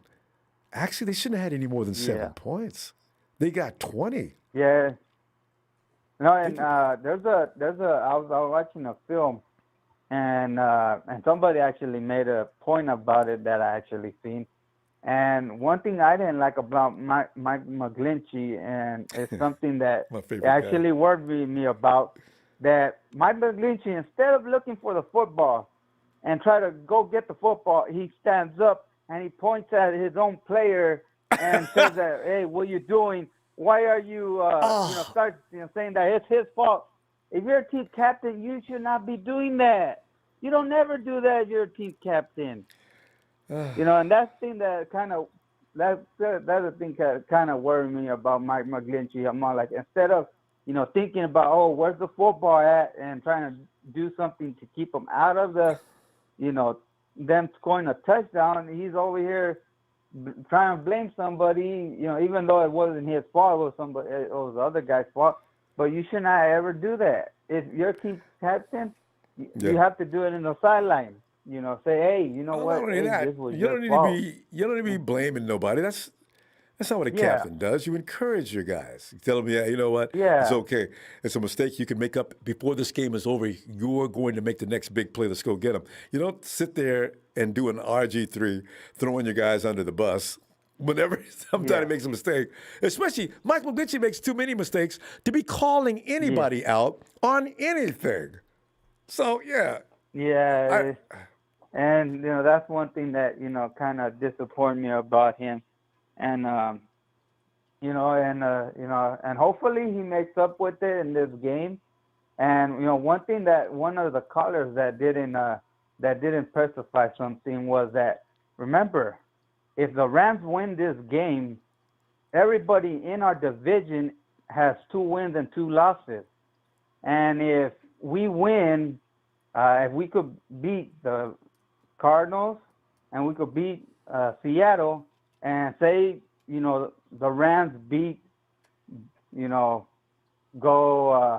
1-1 with the Cardinals. Oh, yeah, they still got to play the Cardinals one more time. That's right. Yeah, 2 more times. They have to play them. They haven't played them yet? The next one. The Rams haven't played the Cardinals? No. Yeah.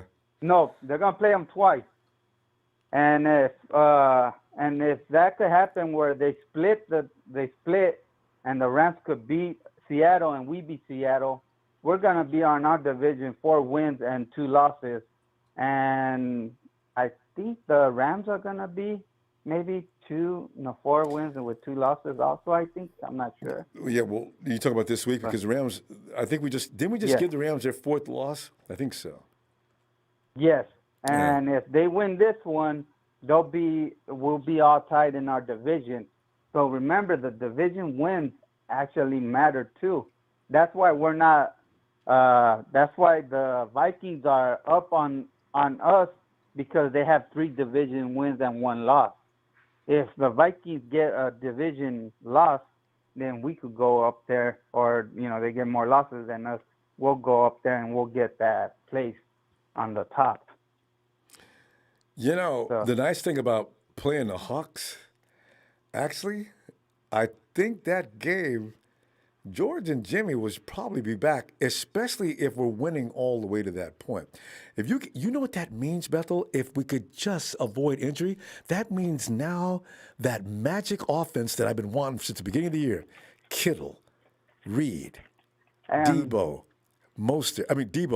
Aiyuk, you got Mostert, and also Gerald Wilson Jr. backfield. That is an unstoppable offense. Unstoppable. Completely. And you know where Kittle is at right now? He's out in Arizona riding around in a golf cart, from what I heard. Right now. So right now he's practicing. No, he's not practicing, but he's getting in shape. And supposedly I heard that he might be actually here. He'll probably be here for weeks 16 and 17. 16, 17, if his ankles heal right. Yeah. If the 49ers get knocked out before that, keep Jimmy and George in cold storage for next year. But if they do get a run, that could be fun to watch. You know what, though? If they're ready to play, I just don't want any serious injury. Let them play the last couple of games just to give that winning edge going into the next season. You carry that winning momentum into the next season is a good thing. So We'll see. Yeah. But we ran out of time. Why? Because we're having too good of a time. Yeah. let me see you tomorrow, okay? All right. Like, good show, and hit that like for Ronbo Sports. Thanks, Bethel. Because even the other fans like to hear us talk, and you don't want to talk to you. I know. I couldn't believe the Chiefs fan laying on the sofa. I love it. Hey, thanks, Bethel. That's see you tomorrow. What we want. That's what we want. As long as they, show courtesy, and we'll be nice to you. As long as you be nice to us. There you go. Yeah. We're bigger than that. All right. All right. Yep. Yeah, we are. Bethel. All right. All right. Good night, Ronbo. Good night. And Mosbeck, I got news for you. Here's the thing. Mosbeck says, if they could be, here's the thing. The Rams actually seem to own the Hawks. We own the Rams. The Rams beat Buffalo, as did the Hawks. So to deduct from that how you did that Buffalo, if they could do this, they could do that, they could surely beat the Rams or 49ers, it's kind of a stupid logic. You know what I mean? We weren't supposed to beat the Rams either. So figure. Your logic doesn't have any kind of rhyme. Hey, Bubbo, thanks. The 49ers are the most dangerous team with a losing record. Amen to that. Why? Because as we were losing, it was because we had a depleted roster. As the roster gets fortified with some of its stars, now they become dangerous as they would have been in the beginning of the year. Hey, Justin. Just in time. And this just in. Set these realists straight, because I'm hearing a lot of people saying they're realists. Let me explain something. They're you ain't rocking with this team. If you ain't rocking with this team now, don't be rocking with when we're up, because we don't need that. We need the real people. We need the faithfulness to stay with our faithfulness. But Justin, here's the thing. Justin, you look at our team. You notice how many people are missing. What I don't understand is, how do you come up, if the team's got all its players back, why would you think that they can't compete with other teams? I don't understand that kind of thinking. I don't understand either. Yeah, you give me back all that offensive firepower. When Mike said that, I literally was like, what? Yeah, you're not going to stop the 49ers. We don't have any chance, no chance at all, chance at all. I don't know what Mike's talking about when he talks that way. I understand what he's saying about certain things, but if the 49ers got their full and then arsenal. Big Show comes in saying, "Oh yeah, I agree with it." I'm like, you two need to you guys need to where you guys need to. I don't know if you guys are trying to be trolling. I don't know, but to say we had no chance at all. They just don't have the kind of judgment. What? I mean, I don't understand what they're thinking about. Is there a defense out there that looks that good to them? I don't understand that. We had a sloppy game from Mostert last week and Jeffrey Wilson. The Bills they defense haven't played in a while. The one that gave up 2 Hail Marys. You know what they have to notice? The Bills defense gave up 2 Hail Marys. One against Arizona, which everybody saw, and then one against I think the Chargers. 4 defenders right there. They magically make a catch. That tells you sloppiness on defense. That is horrible defense. If we give up 2 Hail Marys back 1 week and then the next week, this whole entire fan base will go up in flames. You feel they're like, what the hell's wrong with that defense? 2 Hail Marys, and there's 4 defenders there, and you give it up. Come on, man. Undisciplined. So that's why I think we have a chance. But Justin, truthfully, Buffalo's a good team. What I'm saying is, they are a good team. They don't need to be. There's no dominating factor that could just come and dominate the 49ers. I mean, that kind of thinking is just silly. I don't understand how people come up with that. I could see if we were still depleted or like we looked when we played Green Bay, but you're not looking at that kind of team now. You're going to tell me Deebo by himself is a huge problem for any defense. Now you're going to get my Aiyuk and Jordan Reed to help him out as well? Mostert? Come on, man. Ain't nobody going to beat up that team. They may win, but they damn sure will be in a fight. We'll compete. I do know that much. I'm not going to say it's going to win and lose because I don't know how good Josh Allen may be Monday night, but I'll be damned if they're going to sit there and get beat up. 27 points? The Buffalo Bills aren't scoring 27 points. I really don't believe it. Oh yeah, and look, 27 points, and Josh Allen has a problem with turnovers. So we like to Everybody likes to think, oh, the 49ers are going to draft Zach Wilson in the first round, and blah, blah, blah, blah, blah, blah, blah. When they're like, but Josh Allen has a history with turnovers as well. So, but they don't say that. They only say Garoppolo. Oh, Garoppolo has a problem with turnovers. Nick Mullen has a problem with turnovers. Everybody has a problem with turnovers. It's the name of the game. Brady has a problem with turnovers. Even this year, he's terrible right now. Justin, are you ready for this? So, 3 weeks in a row, you know who had the worst turnovers, was one of the worst quarterbacks in the NFL? Russell Wilson. Until last week, Russell Wilson had the worst QBR rating in the NFL. See what I'm saying? You're not going to find a quarterback that never makes a mistake. You better That's exactly my point. Yes. That's exactly how I feel about Zach Wilson. Why are you going to draft a quarterback first round when we need help building that O-line? We need help building that O-line. We need help building that secondary. We need help building that pass rush, because I don't know about D Ford. Why are you going to draft a first-round quarterback? That makes no sense in my head. His body won't let him play. That makes no sense in my head. Yeah. Yeah. Makes no sense in my head why we go after a first-round quarterback. Maybe for a backup, maybe fourth, fifth round, but first round?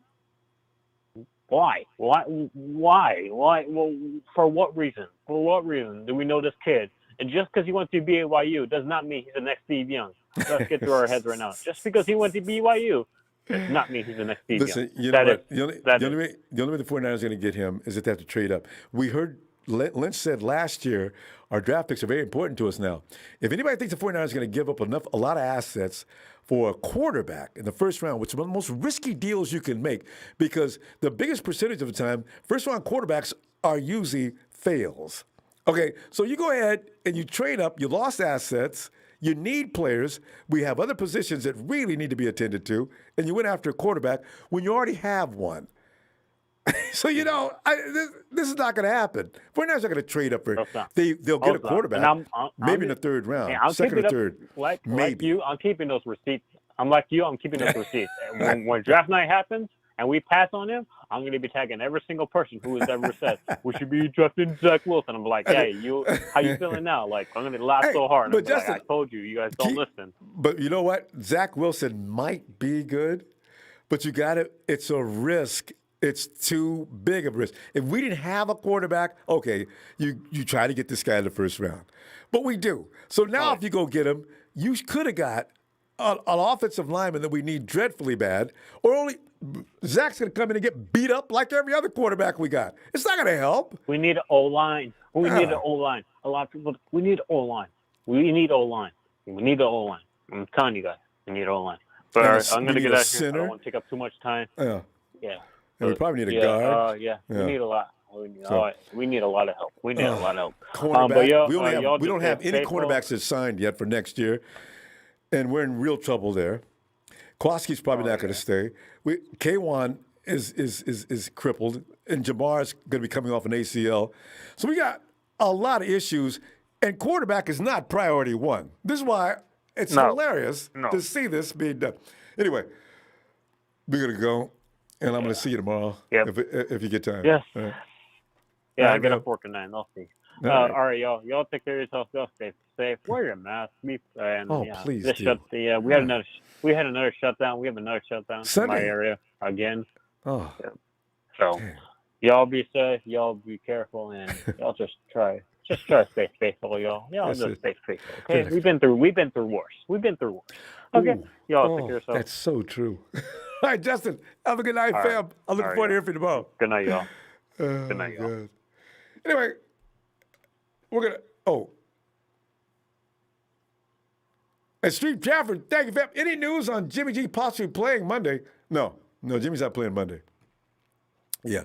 Jimmy and George are not coming back, most likely, unless we get to if we win the next 2 games, though, he could be back.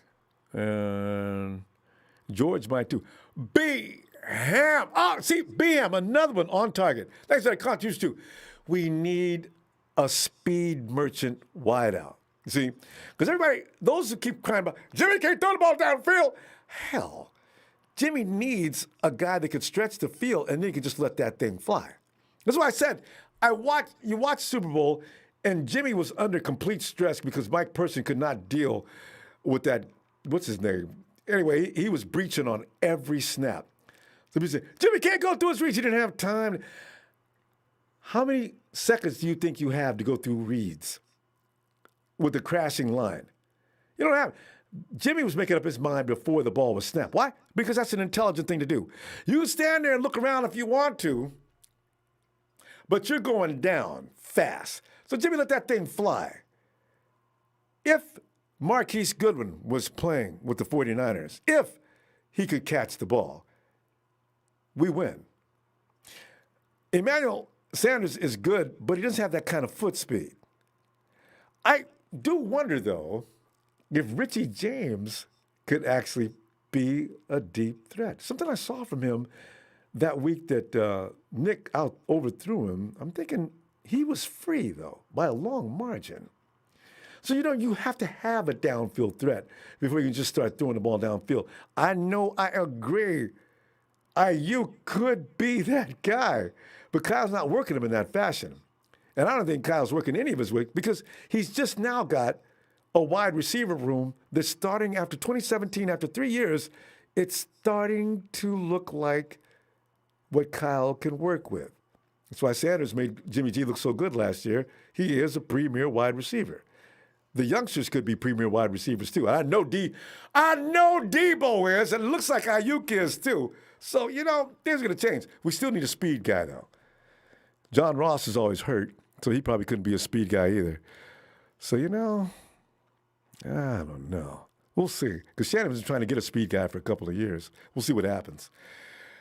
I mean, somebody got on me about Henry Ruggs. I said, that's why Dre and I said, Henry Ruggs. We didn't get Henry Ruggs. We got Javon. But I'm happy with Javon now because I can see right now we might have a beast. You can get a speed guy later. So, because this team, for all intents and purposes, the 49ers may have overachieved last year. They're still very young. And the ceiling is still up above them. They haven't reached it. So I'm looking forward to what happens this next year. But continuity is the bottom line. You don't get rid of your quarterback. You don't get rid of everybody. You keep that unit together, let them grow and mature together, and before you know it, you got a winning team. That's why I know 49ers aren't getting rid of Jimmy G. They may draft another quarterback in because I think Nick Mullins may be gone next year. But, yeah, that's Jimmy's team. I tell y'all, man, that's the name. That's it. But I do like telling you. Don't get mad. It's just true. You like reality. There you go. Mike, I'm hanging up, Mike. I'm leaving anyway. Don't come in here.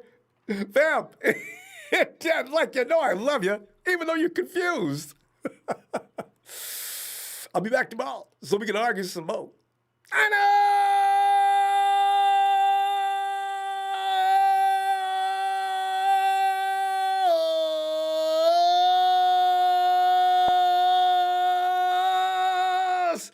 Bring your scores tomorrow.